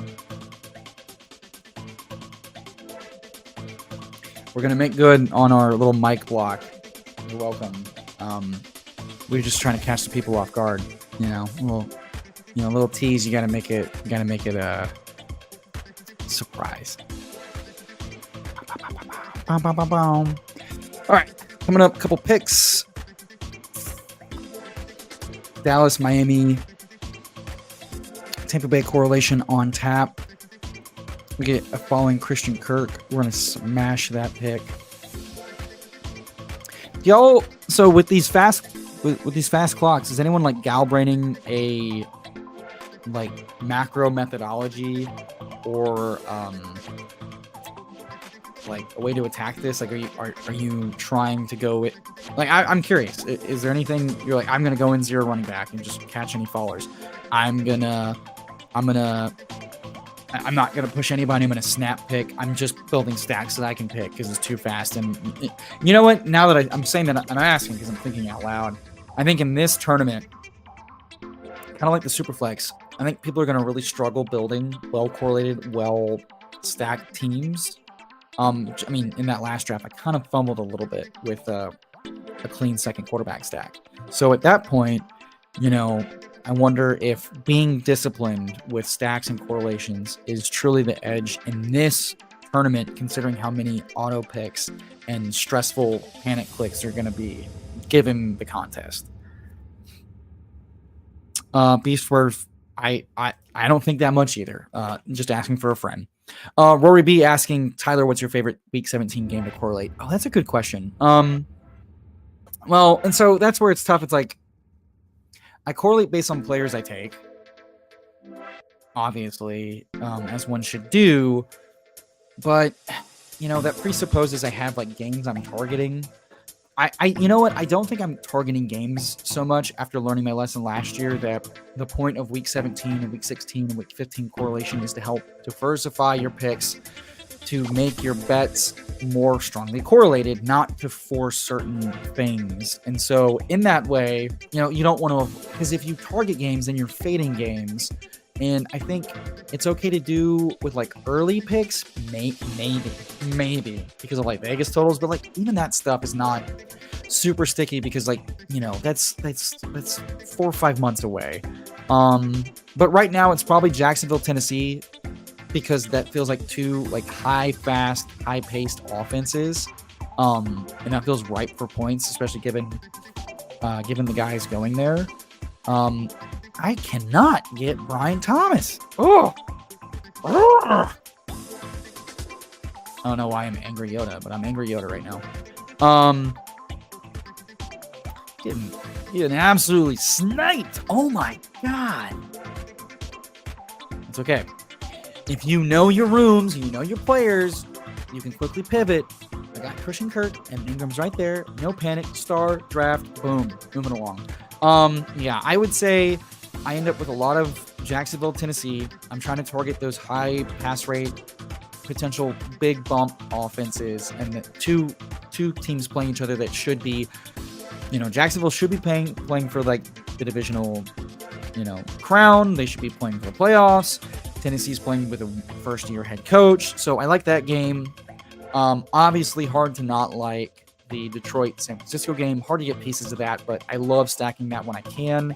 The Kansas City-Pittsburgh game is very easy to stack in like mini correlations, and I get the feeling that that one can be really, really nice because Kansas City, even if they got things locked up, it's an AFC game. And they, under Tomlin, the Steelers typically kind of really fight for, you know, 800 or better.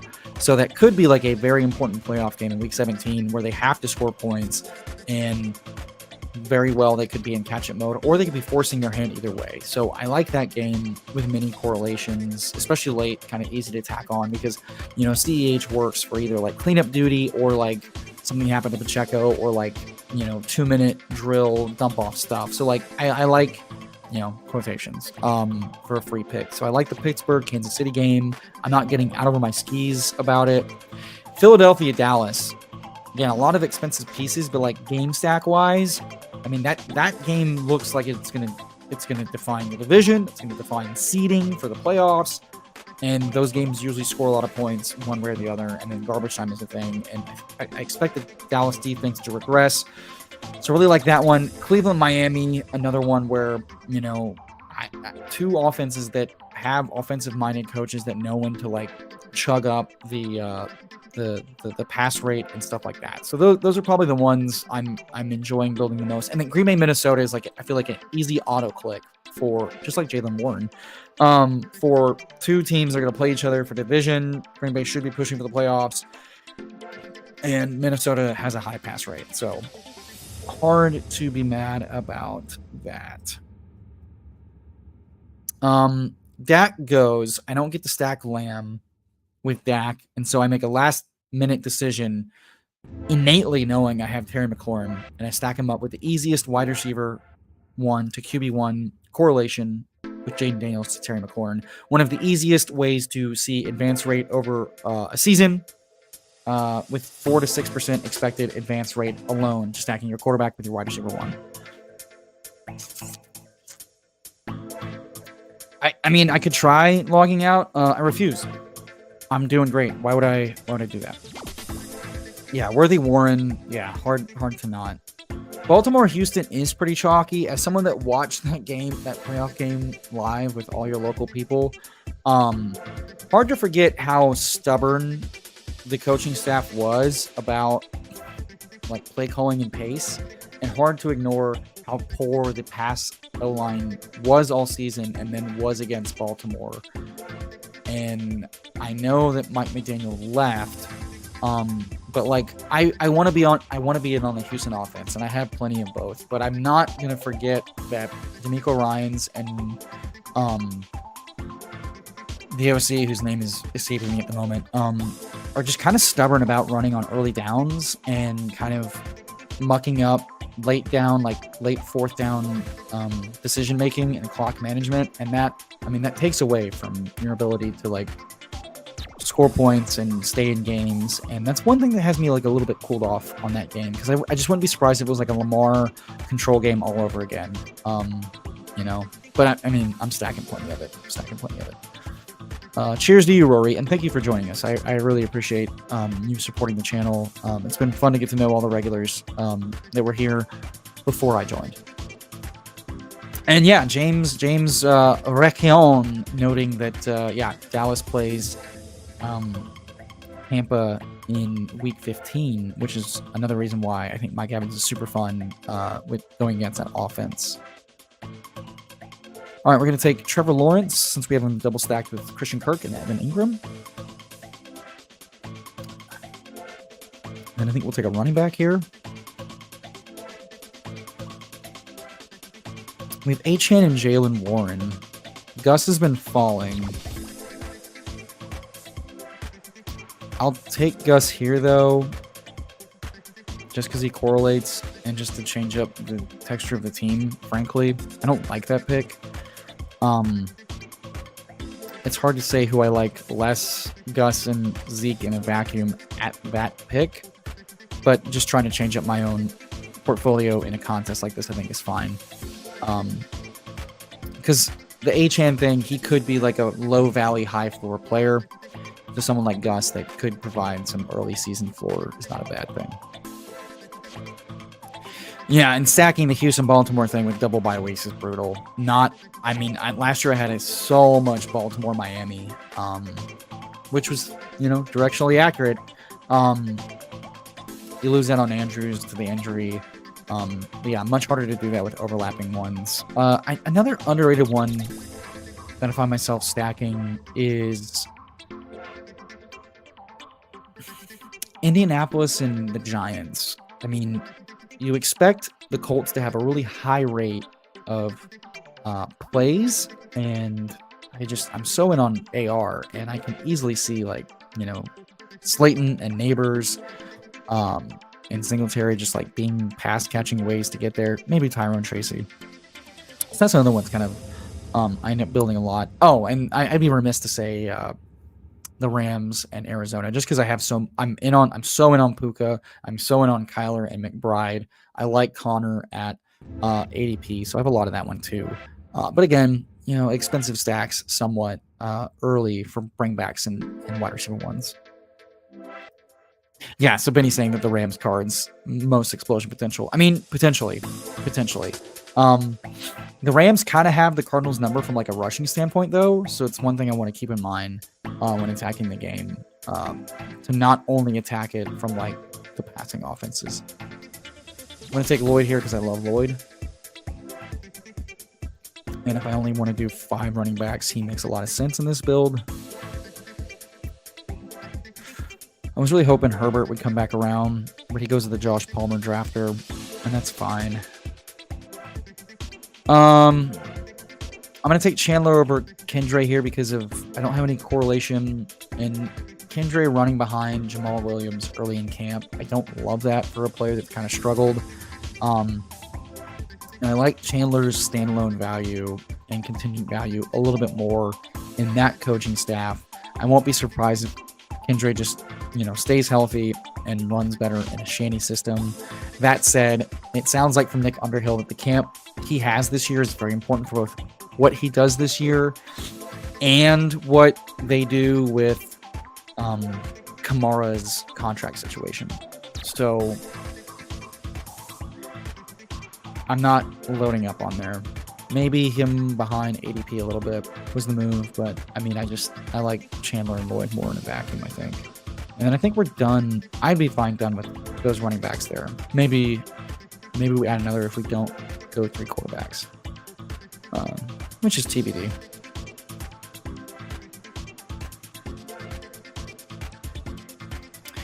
Benny saying that it might be too minute or simplistic, but losing Donald will push the Rams to move to shootout potential. I mean, right, theoretically, but they also addressed their first 2 picks in the first and second round via trade up in the second round for 2 defensive line players that played together at Florida State. So definitely something that they are very aware of, and seems like they're trying to adjust with like a personnel and a formation standpoint. So, I mean, Donald was awesome, but they've also been able to have like a really solid defense behind him, despite like some middling talent, just because of like the way that they run things and the way they coach. Not too dissimilar from how McVay does things. So, you know, with Demarcus Robinson and Tutu Atwell. So I think that's one thing to keep in mind from that standpoint.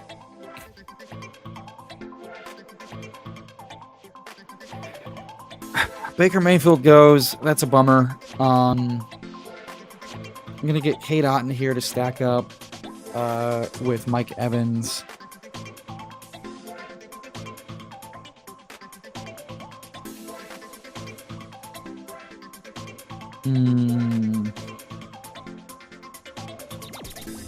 You know what? I think I'm going to take Sennett here. Be done it tied in with Evan Ingram, Cade Otton, and Ben Sennett stacked up with Jaden. So we have a 2-5-5-3 build with Jaden Daniels, Trevor Lawrence, Devon Achane, Jalen Warren, Gus Edwards, Marshawn Lloyd, Ty Chandler. At wide receiver, we have CeeDee Lamb, Mike Evans, Christian Kirk, Terry McLaurin, Ladd McConkey.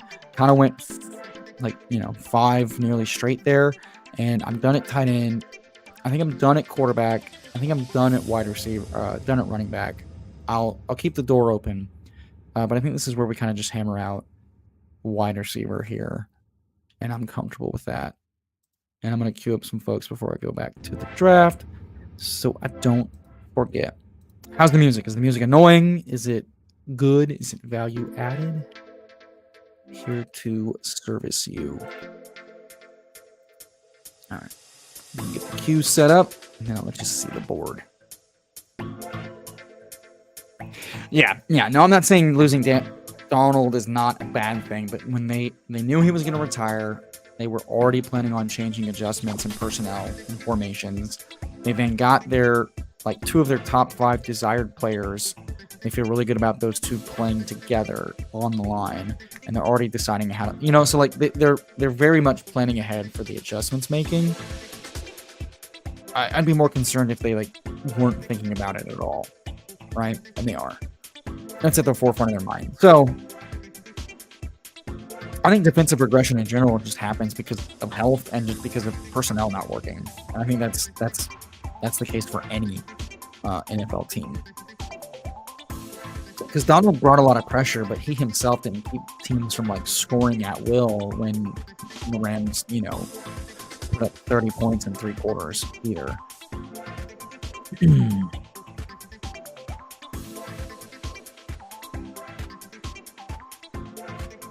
Okay, I think we get to stack Luke McCaffrey up. So we have Jaden Daniels triple stacked, which is fun. And then I think I'm going to take Demarcus Robinson falling at ADP, back where he was going most of the big board, if I remember correctly, in early drafts at 194. I don't love Demarcus Robinson, but it's someone that could be an on-ramp for rookies or guys coming back, starting slow, whatever. I like that a lot, especially considering how far we pushed it, giving a little bit of value on both McCaffrey, a little bit after ADP, but like pushing it to hopefully get him stacked up. Didn't take Dodson. Don't love Dodson, and just chasing that rookie profile, who more of a slot guy, but if they run a lot of high speed offense, high pace, which Cliff's offenses do, like the tempo is very up. Aren't we all? I like attacking that. And then at this point, you know, just between running back and so this is funny. So my first Schnauzer draft with 10-second clock, wide receivers flying off the board, running backs falling multiple rounds. Third Schnauzer draft, running backs flying off the board. Disgusting, honestly. So glad I went early because I got the value of the guys I wanted late anyway. So we got rewarded on the pockets. And the stacks are much better this time around, I gotta say. Especially with the quarterback. And then as well as that, you know, we got some preferred targets, got some preferred stacks. Yeah.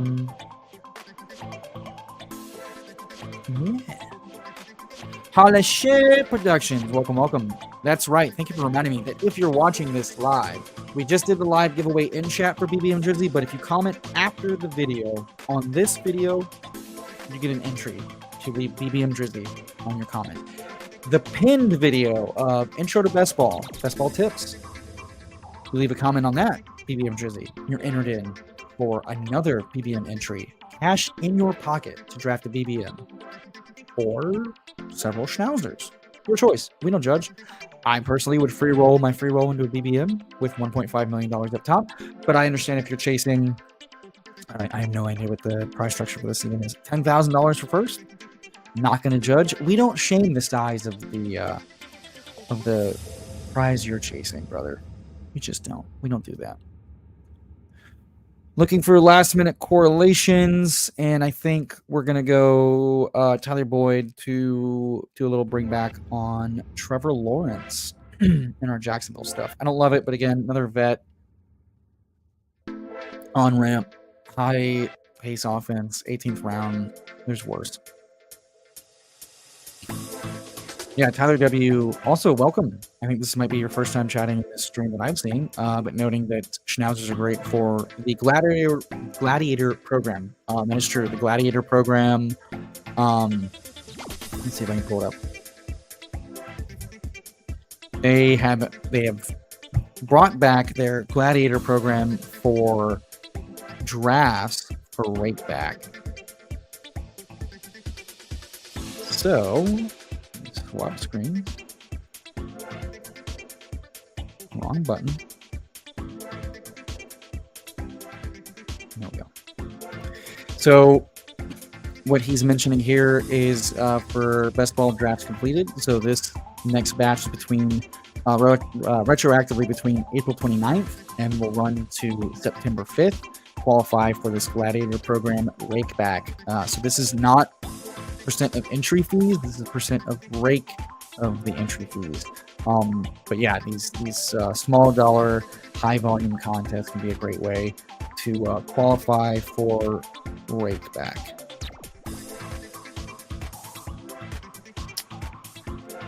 All right, chat. Here's the deal.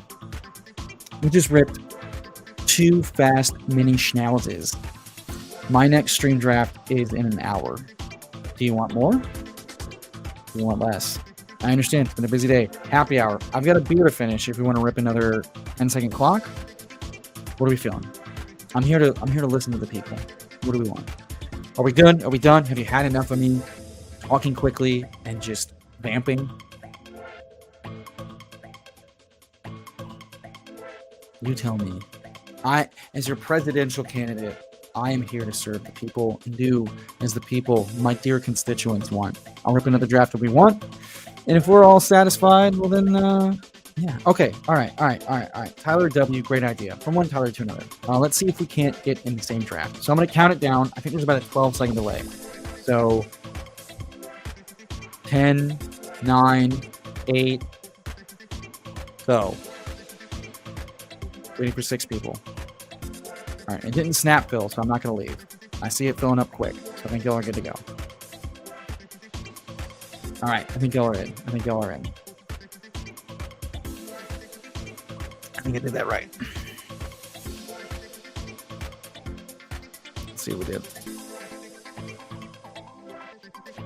All right, did I do it right? I'll multi-table if I didn't.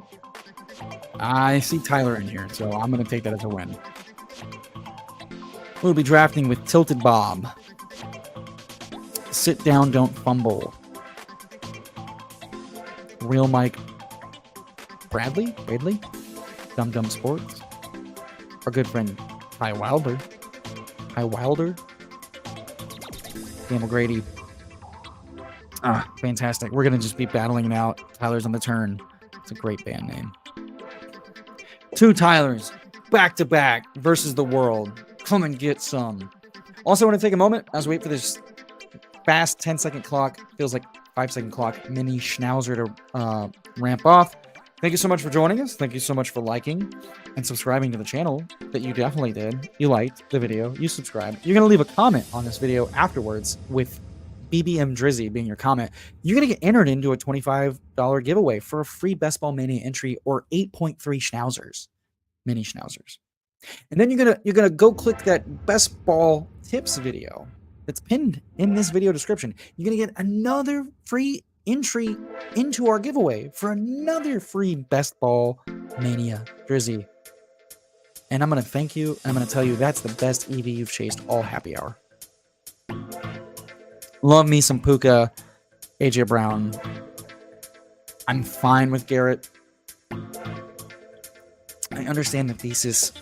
I hate the price a little bit. But I can say that about a lot of players. So I'm begrudgingly doing it when I have to. Yeah. Puka's an honest smash for me, though.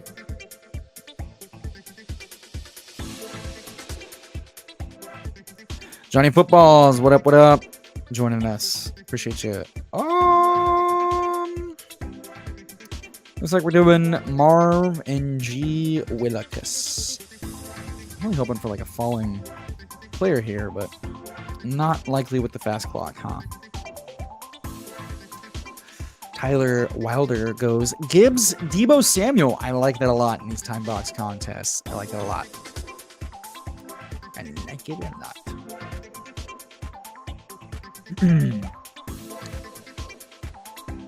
Hey, and Tyler became a member. Thank you so much. We appreciate you. Welcome.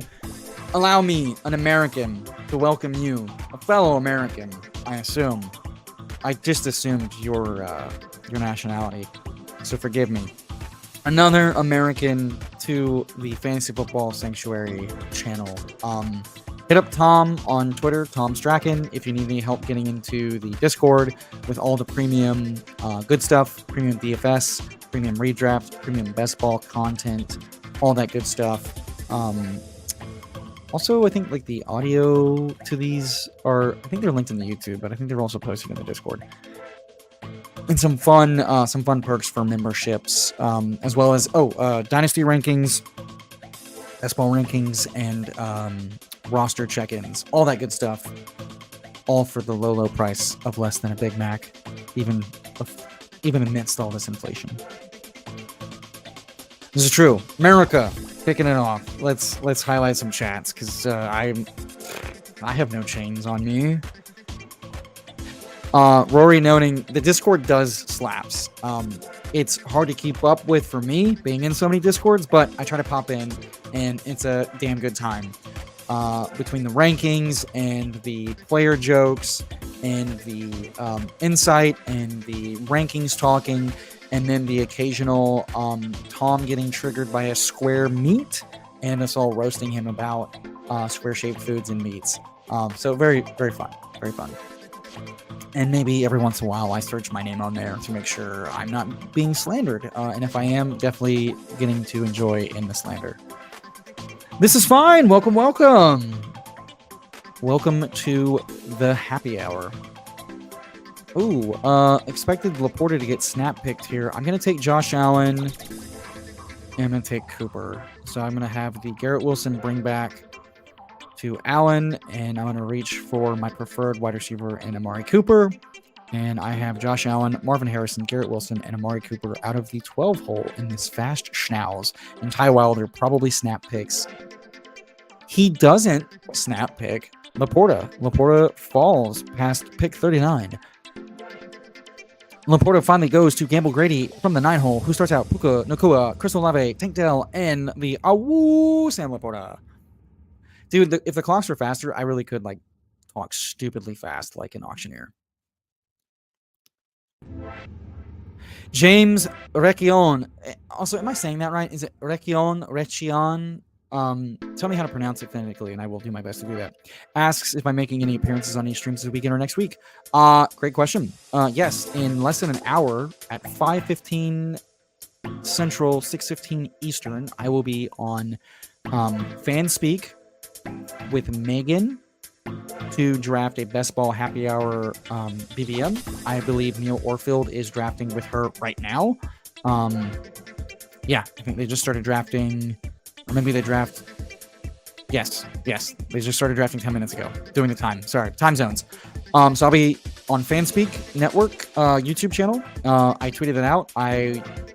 You know what? Great prompt. I will drop it in the chat so you don't have to go look anywhere for it. That's how nice I am. Thanks for asking. And then next week I'll always be here for Monday Best Ball Mania streams on Underdog with Tom, and then potentially a couple others in the air. They kind of happen a little bit spontaneously. I try to announce them. I got to start announcing them in the Discord, to be honest, because not everyone follows me on Twitter, but they do happen kind of spontaneously. But I had one scheduled with the Fantasy Football Garage, who has like a nice chill hop, real chill setup. We had to push that, so that's probably next week, but definitely have more to come next week. I'll get to some of the chats after we make our picks coming up on the turn.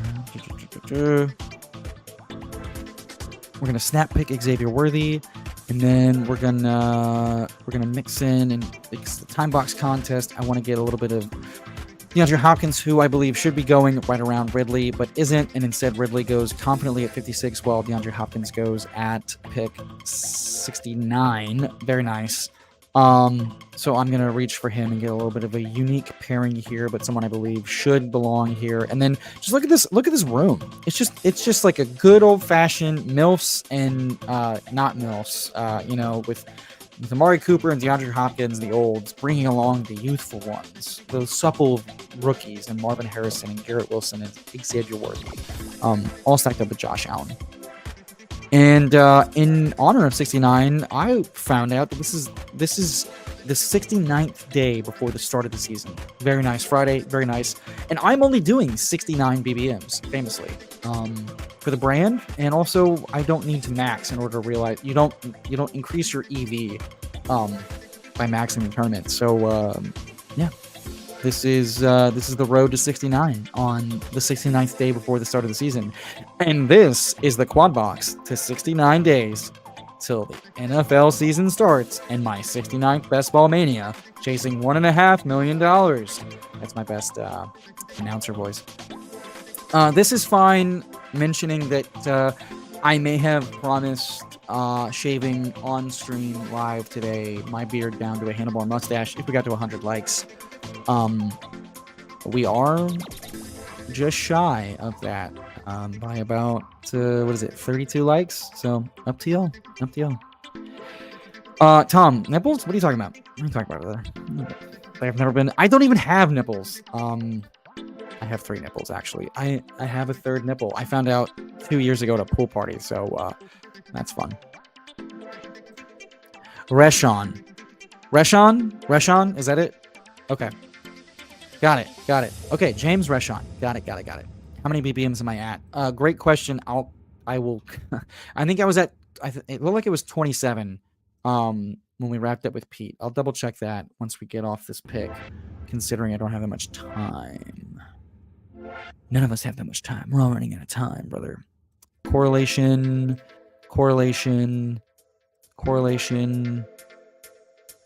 I think we're going to do Evan Ingram and Kyler Murray. Psych, bitches. We're going to stack up. Because I want to. Because it's a mini schnauzer. Gotta have a little fun. If I take Marvin Harrison, I gotta stack him up with Kyler Murray. We got 2 Russian quarterbacks.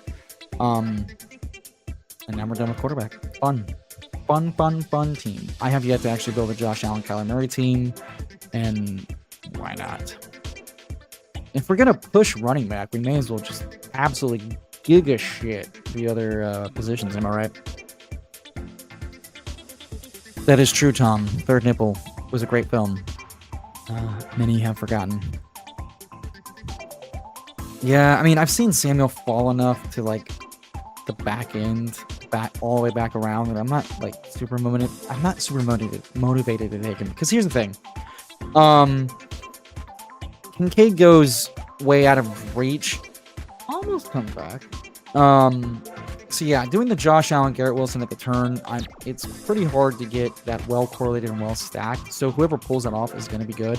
I want to push that for when it happens, especially get like the best versions of that. I think for this team, Kyler Murray is more value added in the playoff weeks than Curtis Samuel is. Also, if you peek, a little bit of game theory, if you peek how the Buffalo Bills have fared against the Robert Saleh Jets defense, mostly Josh Allen legs with a lot of picks. So, you know, I do not mind playing this through like Josh Allen, go Burr, hoping one of the other pieces comes back around. Evan Ingram has provided a single week ceiling and a season long ceiling that is matched or outdone anything Kincaid has done weekly or season long. At 3 rounds of discount, and at any time I can stack up my wide receiver 1, my QB1 outside of BBM, I'm gonna do it. And that's my defense, Your Honor. That's my defense. Yeah, that's tough. That's tough. Tyler Wilder watching Joe Burrow go unstacked right before you as the Higgins drafter. Another reason why I was okay taking Kyler there, because it's like with Josh Allen, I can push it up really, really, really far away, or I can go ahead and just secure the connection and it's just a fun little team. And Dak comes back around, and I don't need him, but duly noted. And don't like Shakir very much,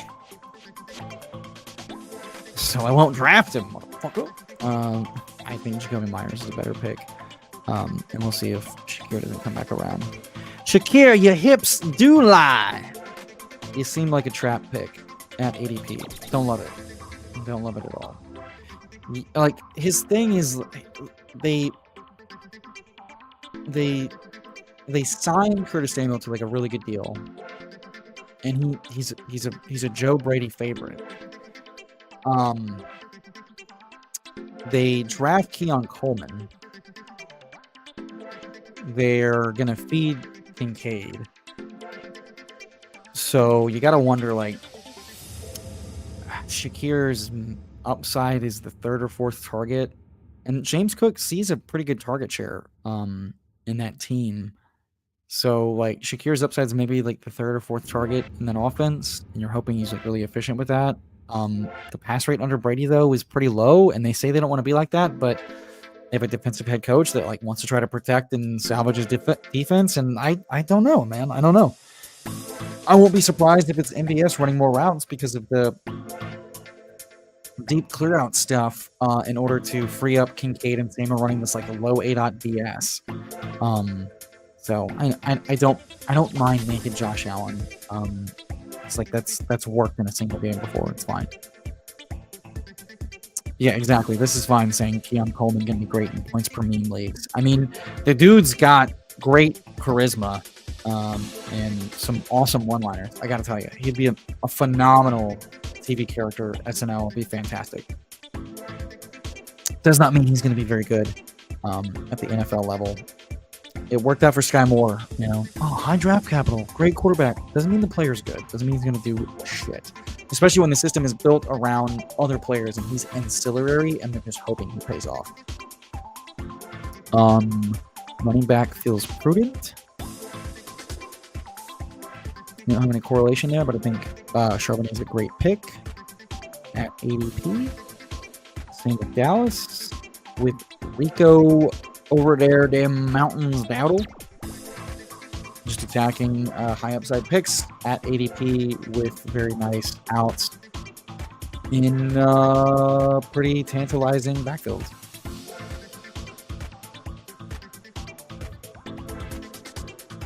Yeah, I like that. Oh, brother. I gotta pee.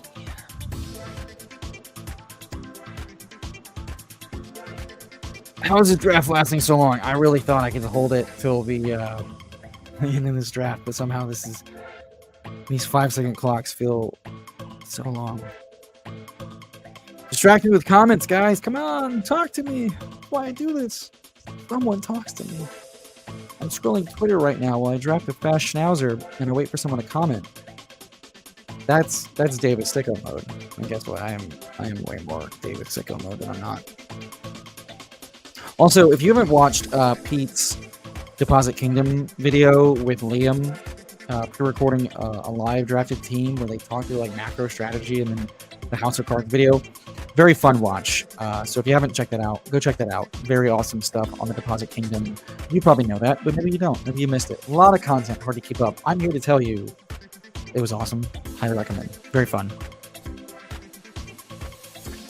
Tom trying to summon the waterworks. Brother, it's not going to work. Tyler W asking highest drafted at each position so far. Oh, you also asked highest BBMs. Okay, we have very little time to pull this off, so I'm gonna do it. I'm doing exposure for post draft at quarterback. Jaden Daniels at 20%, and running back Marshawn Lloyd at 34.2%, Ladd McConkey at 28% at wide receiver, and Hunter Henry at 38.5%. And then as far as BBMs, that number is 27. Damn, I'm good. Oh, all before my pick. Get doubters and haters are down bad. I have 38.5% Hunter Henry. Why not make it more?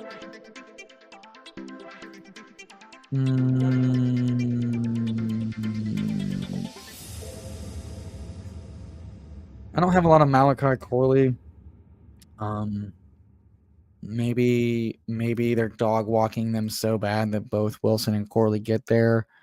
Wasn't really sure what I wanted to do with that turn. I probably should have gone running back, but I didn't like the running backs, and I think I can stop at receiver now with the mix of veterans and stacked rookies and second-year players. And by taking Hunter Henry, I'm very comfortable being done at tight end. So now I can hammer running back, do the last 4 picks, and end up at a 2-7-7-2 build, and then that last pick, depending on how running back goes, go from there. So I think that was my decision making subconsciously in real time.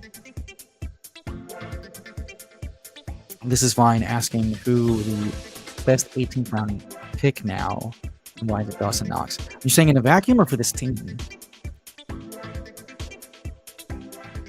Because I don't think part-time tight ends are a good pick in 18 rounds, given opportunity cost, frankly. Also, like I said, my thesis in this team so far was hoping for a falling value, and if not, he has scored plenty of times on his legs, but especially against Robert Saleh defense that usually throws coverages at him and sticky coverage, very sticky, with Sauce, all the Sauce, Gardner. So in this game script, I mean, Josh Allen rushes for 80 yards and 2 touchdowns, throws 2 picks, throws for 250 yards to Kincaid, Samuel, Shakir, and James Cook, and Curtis Samuel, and Corley and Garrett Wilson do mop-up duty. Garrett Wilson, 100 yards and a touchdown, 8 catches.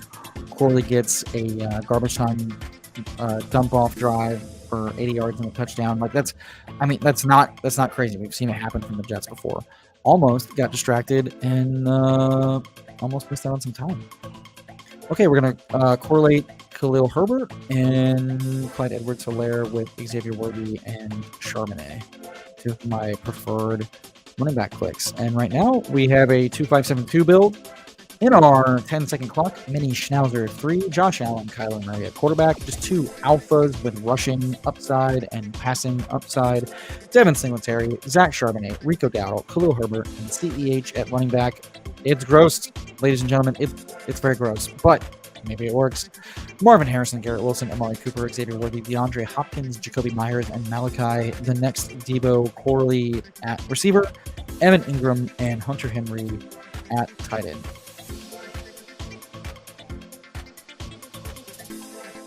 A little quick look-see-doodle. People that correlate. I don't mind taking the 3rd tight end. Just going to go ahead and order the old queue.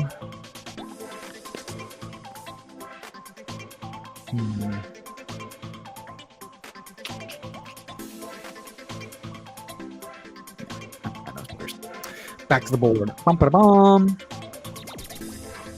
Rory B asking if we can get 29 more likes. Yeah, what if this is the last team? We're at 70 likes, 30 more likes, and you get a handlebar mustache live on stream from the emo cowboy himself.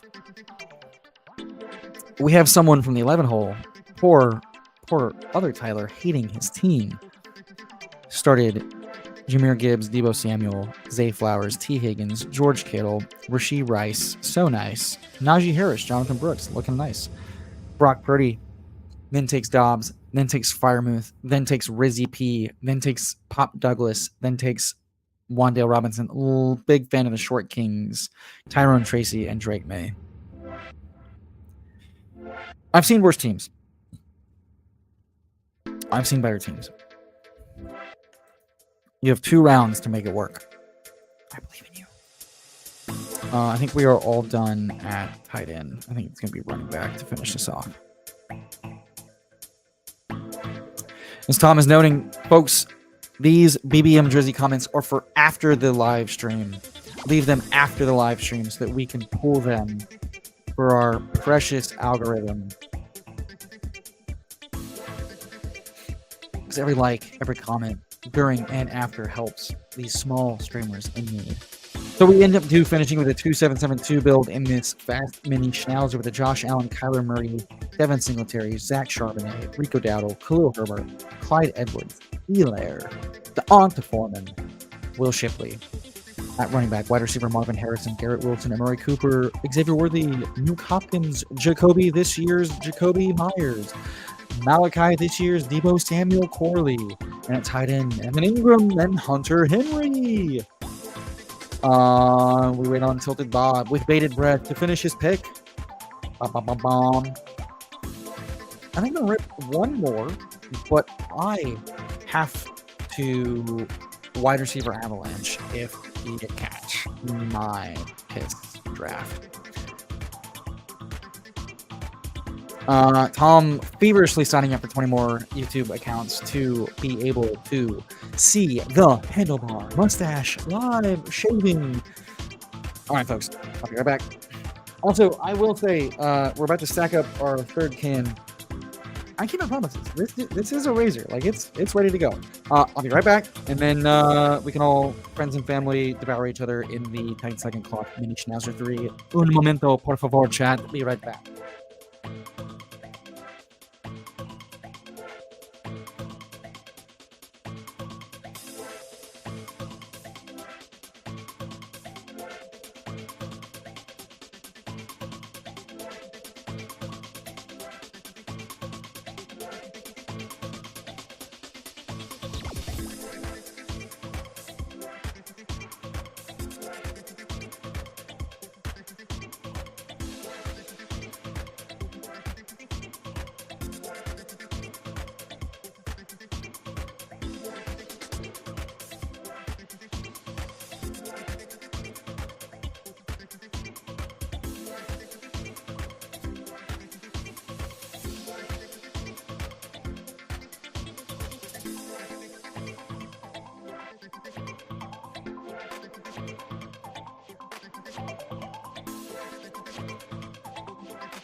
Man, yeah, when you crush that many cans and an entire container of Diet Sprite, I said Diet Sprite. All right, countdown, 10.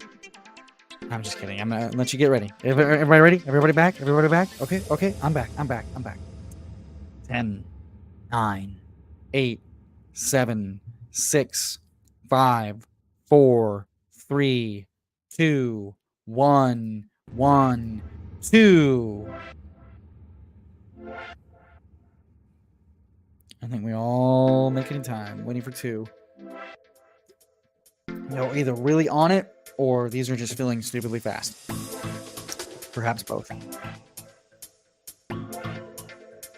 Oh my god, another 2-hole. Manna from heaven. I don't think y'all got in here. I am willing to multi-table for the people. Are y'all back? I'm back. I'm gonna. Here's your second chance. I'm gonna multi-table 2 at the same time. This is gonna be a fucking disaster. And then I think I can just share the whole damn screen. Yeah, I'll just do that. All right. We're going in between. That is true. Someone is smiling down on me. Not for like portfolio management, but for drafting in return. What shall Corey be with that comment? We're gonna get another CD Lamb team.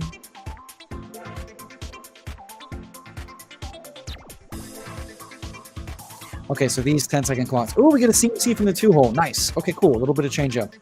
The second draft, we have no friends. I recognize a few names, though, and we're drafting from the 5-hole. Okay, cool.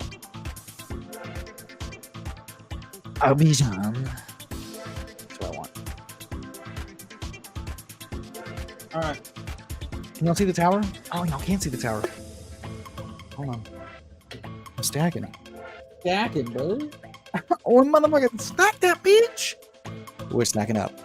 We take Bijan from the 5-hole in the second schnauzer. If y'all want to see draft boards between the two, I don't feel like that helps me draft, but that helps y'all feel fun. That's actually gonna like really fuck me up. So it's not. All right, we're gonna crack another cold one. All right, what's everybody got planned this weekend? I need weekend plans. Myself, some friends and I are planning a beach day outing, and so we're gonna get together at a local brewery tomorrow. Sounds like for lunch, and hammer out. Oh, here you go, ASMR. Oh, only the good stuff for my fine folks. And then hopefully just enjoy the rest of the weekend from there. Puka Nakua going at 16 is wild. What in the hell? We're gonna go neighbors, and then oh, that was close. I gotta remember I have no time for these. All right. We're going to start CMC, Neighbors, and Metcalf. And we've started Bijan and Brandon Ayuk slightly after ADP in a draft that saw Jahmyr Gibbs, Saquon Barkley double tapped at the 2-hole. Drake London and Chris Olave picked over Puka and Brees. Puka and Brees is a holy shit start. My God. Rory B, watching England put in another disappointing performance at the Euros. I feel your pain a little bit since Japan beat the ever-living shit out of the U.S. Football team. So I feel your pain, nationally speaking, I think. I'm going to take Devon Achane at pick 29 all day long. Bijan, Brandon Ayuk is a very fun start.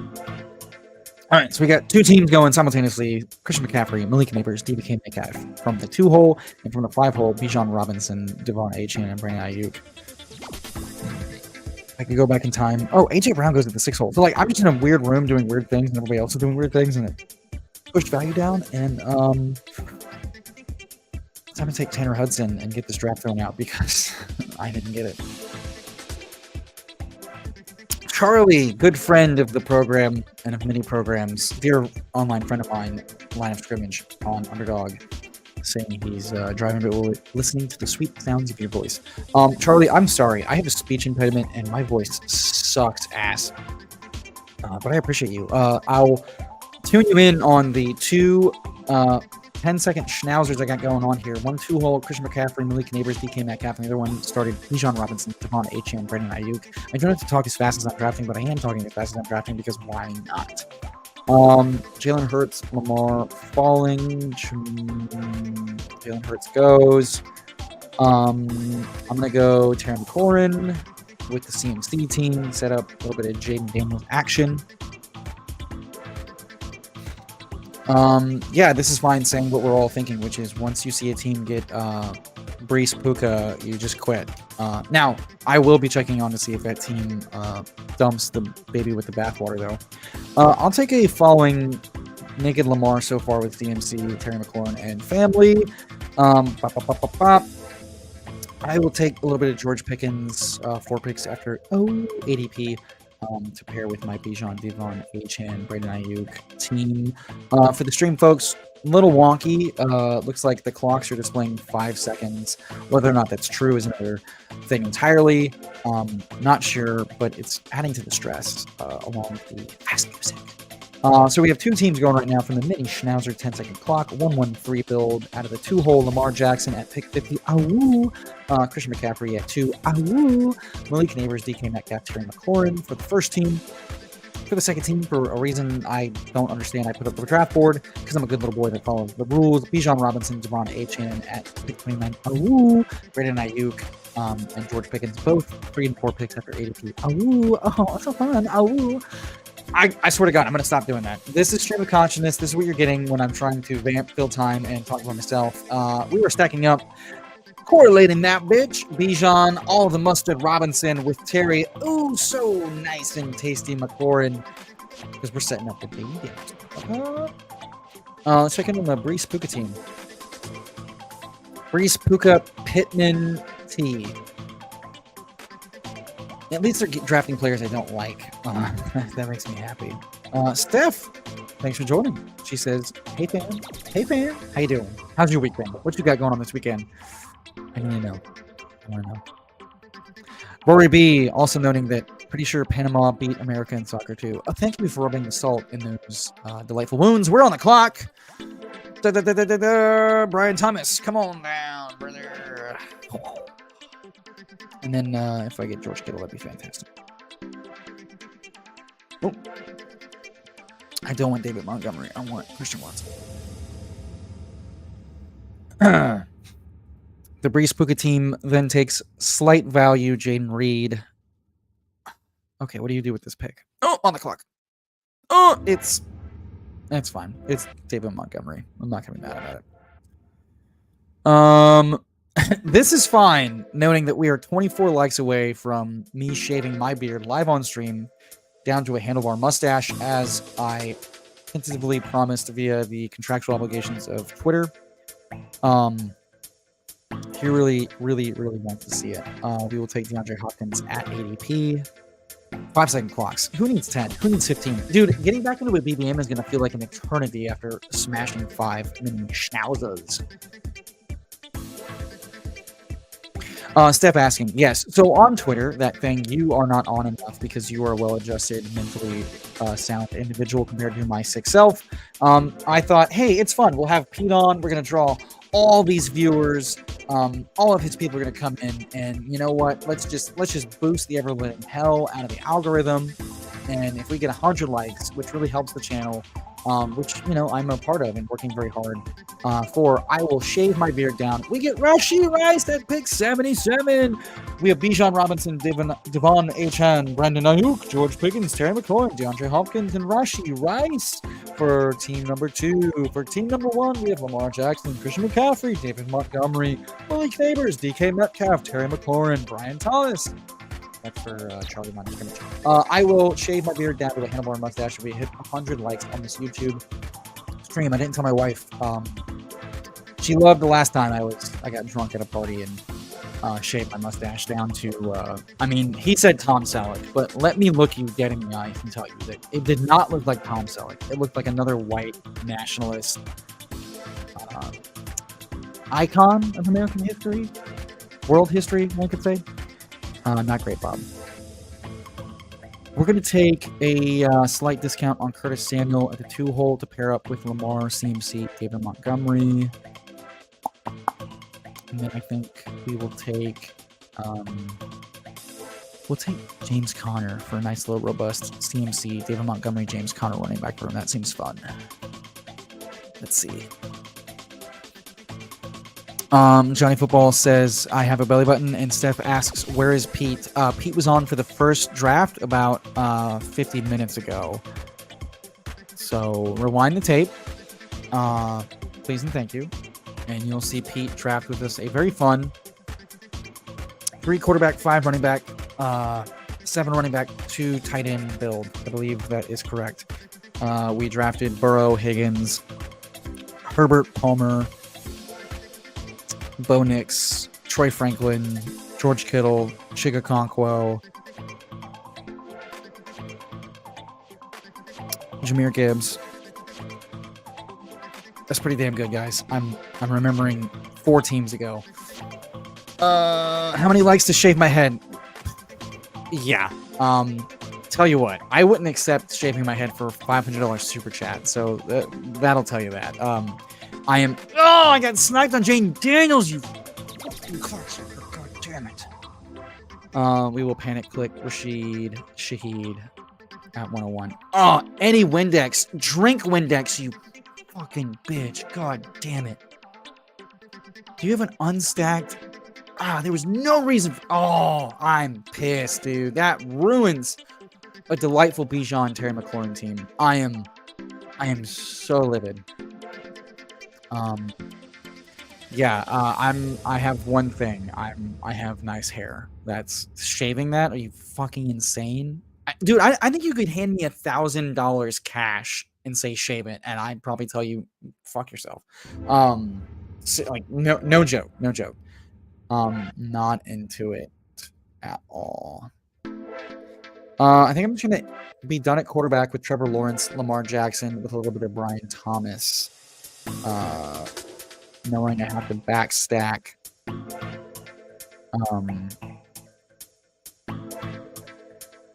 Lamar.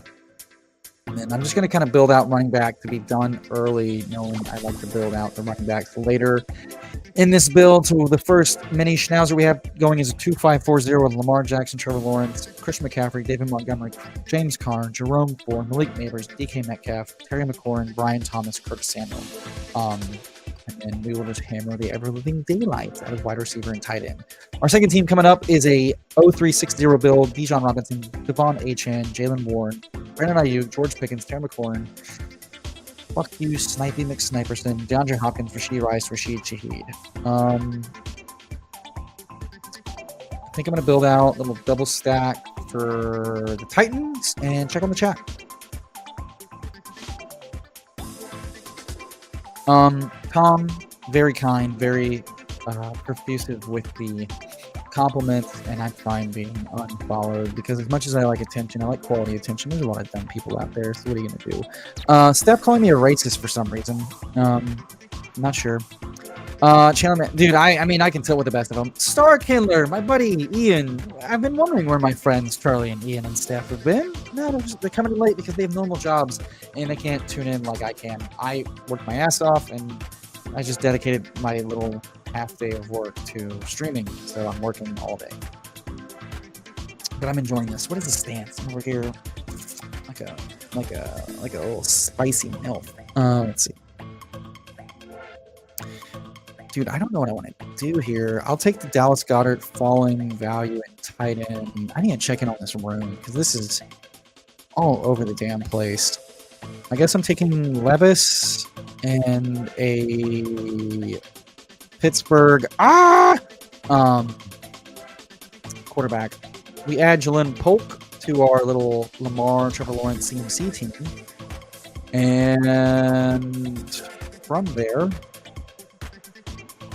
I think I want to go Burton for the rookie juice. Yeah. That's how you catch up. So our Lamar team is a 2-4-7-0 build with Lamar Jackson, Trevor Lawrence, Christian McCaffrey, David Montgomery, James Conner, slowing it down, Jerome Ford, Malik Neighbors, DK Metcalf, Terry McLaurin, Brian Thomas, Curtis Samuel, Jalen Polk, Jermaine Burton. Might be done. A lot of rookies. Love the rookies. All the best rookies. And the second team, we have an 0-4-6-1 build. Got to really focus in on what we're doing with this one. Having a feeling I missed the boat on... No, Purdy goes early. Yeah, this room has been weird with quarterback. Jared Goff falling 20 picks past ADP. I have Ayuk, but I have no Lions piece, so I don't like that quite a lot. I do have Bijan, so I think we're just going to lock up Kirk for at least a quarterback stack because I don't trust these sniping bitches. But Jerome Ford is past ADP. Okay, we'll take the fawning value. I can't resist. You have to rap. Ooh, what'd you watch? What'd you watch, Star? What'd you watch? Yeah, well, again, direct your anger at someone else that shaved it. It was supposed to be Tom Selleck. But there were a lot of beers consumed. Oh, speaking of beers.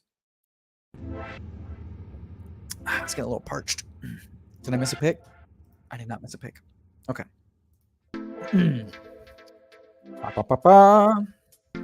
Benjamin May asks, what is my approach to Chubb? Well, brother, let me tell you. My Chubb is more of an approaching Chubb. But if you're talking about Nick Chubb, the player, I haven't really been in on him being 28-year-old with double ligament injury. That said, potentially good news coming out of his can stack up Hunter Henry, Jalen Polk. Coming out of his one-leg hop, we push Kirk all the way back to 149 at ADP because we're professionals. So about Chubb, we gotta say a life name in Lamar. Holy fucking shit. Almost fumbled the bag on that one. I'm pretty low on him, returning to form, given the multi-ligament injury, given the age, given the lack of pass catching. I'm acknowledging that if he returns well and early, because it was ACL repair, not an ACL reconstruction, that can lower the time. If it was an ACL reconstruction, he probably isn't back to form, like playing style wise, to like October, November, and then it's going to take like 2 to 6 weeks to ramp up, and that's just a lot to ask of a player. If they stick with him that long, the O-line's that good, without the pass catching, like he could be a huge monumental bust. It was ACL repair that like cuts the timeline off by 2 months and potentially allows him, much like Adrian Peterson, to like return early and not miss as much time to rehab. So I have been mostly out on him and in on Foreman and Ford. I am willing to adjust that prior if need be. When in doubt, I'm going to take Hunter Henry at tight end. That is my game plan. I'm just doing 2 at the same time, Star, and that was mostly to like give people a chance as I pissed in the real world and not in the draft room. But doing 2 at the same time that have like 5-second clocks. Like I don't get 10 seconds. They're giving me 5 seconds. I mean, yeah, I music wise, what do you want from me? Like, it's like, what do we,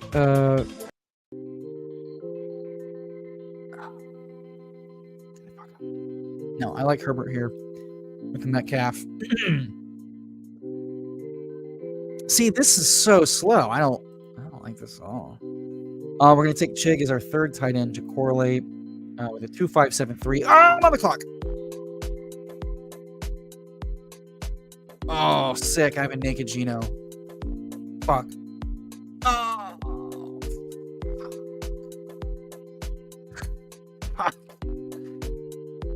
Oh, that hurts. Shit. That's what I get. See, reading the chat, swapping between the music. Fuck. God damn it. Hold on. What about this? I don't like this either.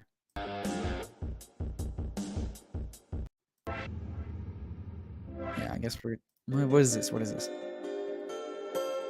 that's awful. Guys, I'm sorry. I told you I was going to add music to it, and then I forgot. Jesus Christ. What is this? It's all trash. Okay, back on track. For those watching, if we get to 100 likes, I will shave my beard down to a handlebar mustache. I don't know why I decided to focus on that. For giveaways, we're doing 2 Ball Mania giveaways. Comment after the video on this channel, BBM Drizzy, to get entered into a giveaway for 1 free BBM entry or like 8.3 mini schnauzers.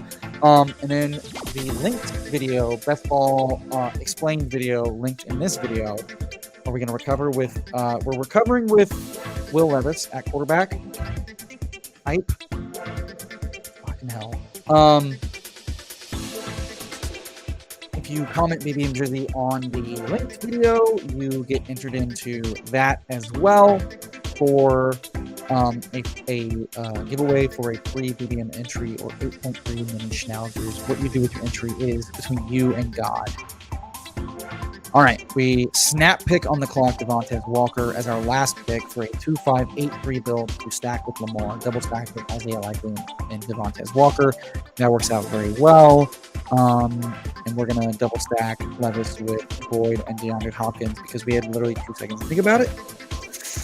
And that second team has a 3-5-7-2 build. Love the running backs. Despise the quarterbacks.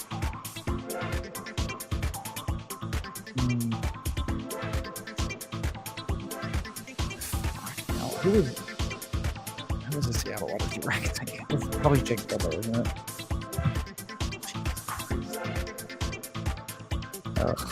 Ugh. I mean, what if Naked Gino is what you need? All right, let's take it on the chat.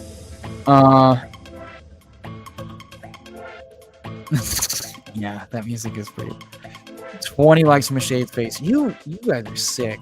I thought that was gonna be quick and dirty. I'll give you a quick recap of wherever this mini Schnauzer is living. That was a 2-5-8-3 build. Lamar Jackson, Trevor Lawrence, Christian McCaffrey, Demont, James Conner, Jerome Ford, Khalil Herbert, Malik Neighbors, DK Metcalf, Terry McLaurin, Brian Thomas Jr., Curtis Samuel, Jordan Polk, Jermaine Burton, Devontae Walker, tight end Hunter Henry, Isaiah Likely, Chig Okonkwo. That one's pretty well correlated, pretty well balanced. Lots of rookies, some fun stuff. Didn't get off the rails. This team, completely different conversation. No Fantos. You hate to see it. God damn it, dude. I should have queued up Levis. That one's on me.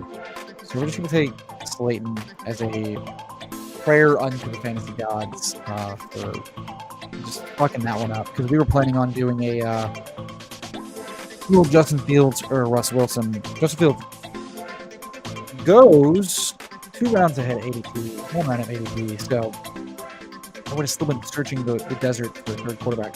Probably had Carr or Daniel Jones as a bailout. I tried to take care of my naked Gino. I'm not putting a Bobo on Gino. We're just gonna let it ride. What happens. It's between him and God. All right, folks. We're here. Let's bring it down. All right.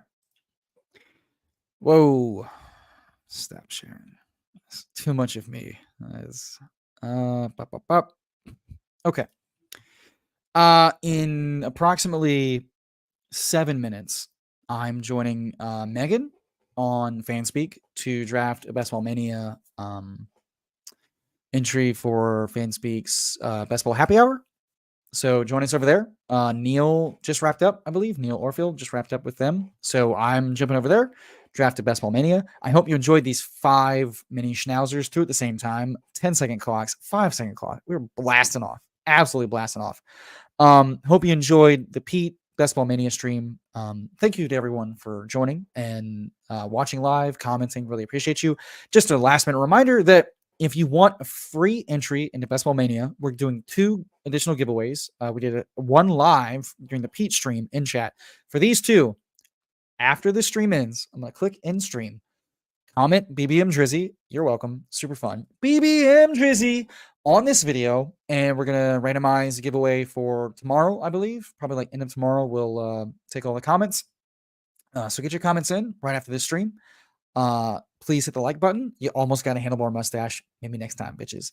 And then a second giveaway opportunity. The pinned video in the chat and in the description. Our most recent Best Ball Explained. For folks new or wanting refreshers, you leave a comment, BBM Drizzy, on that. Entered for a giveaway for BBM or 8.3 mini Schnauzers. That is my housekeeping. Yeah, I know. You know, this close to a handlebar mustache. But appreciate everyone for joining us. That was super fun. I hope to see you on FanSpeak drafting with Megan. We'll be back Monday, Tom and I, to draft a Ball Mania Underdog with a lovely guest whose name is escaping me at the moment, but it will be a fun guest. Tom said it at the top of the hour. It's been a lot of stuff. What do you want me to do? Tom will be doing a DraftKings Wednesday stream, and always be on the lookout for a spontaneous me stream either here or guesting.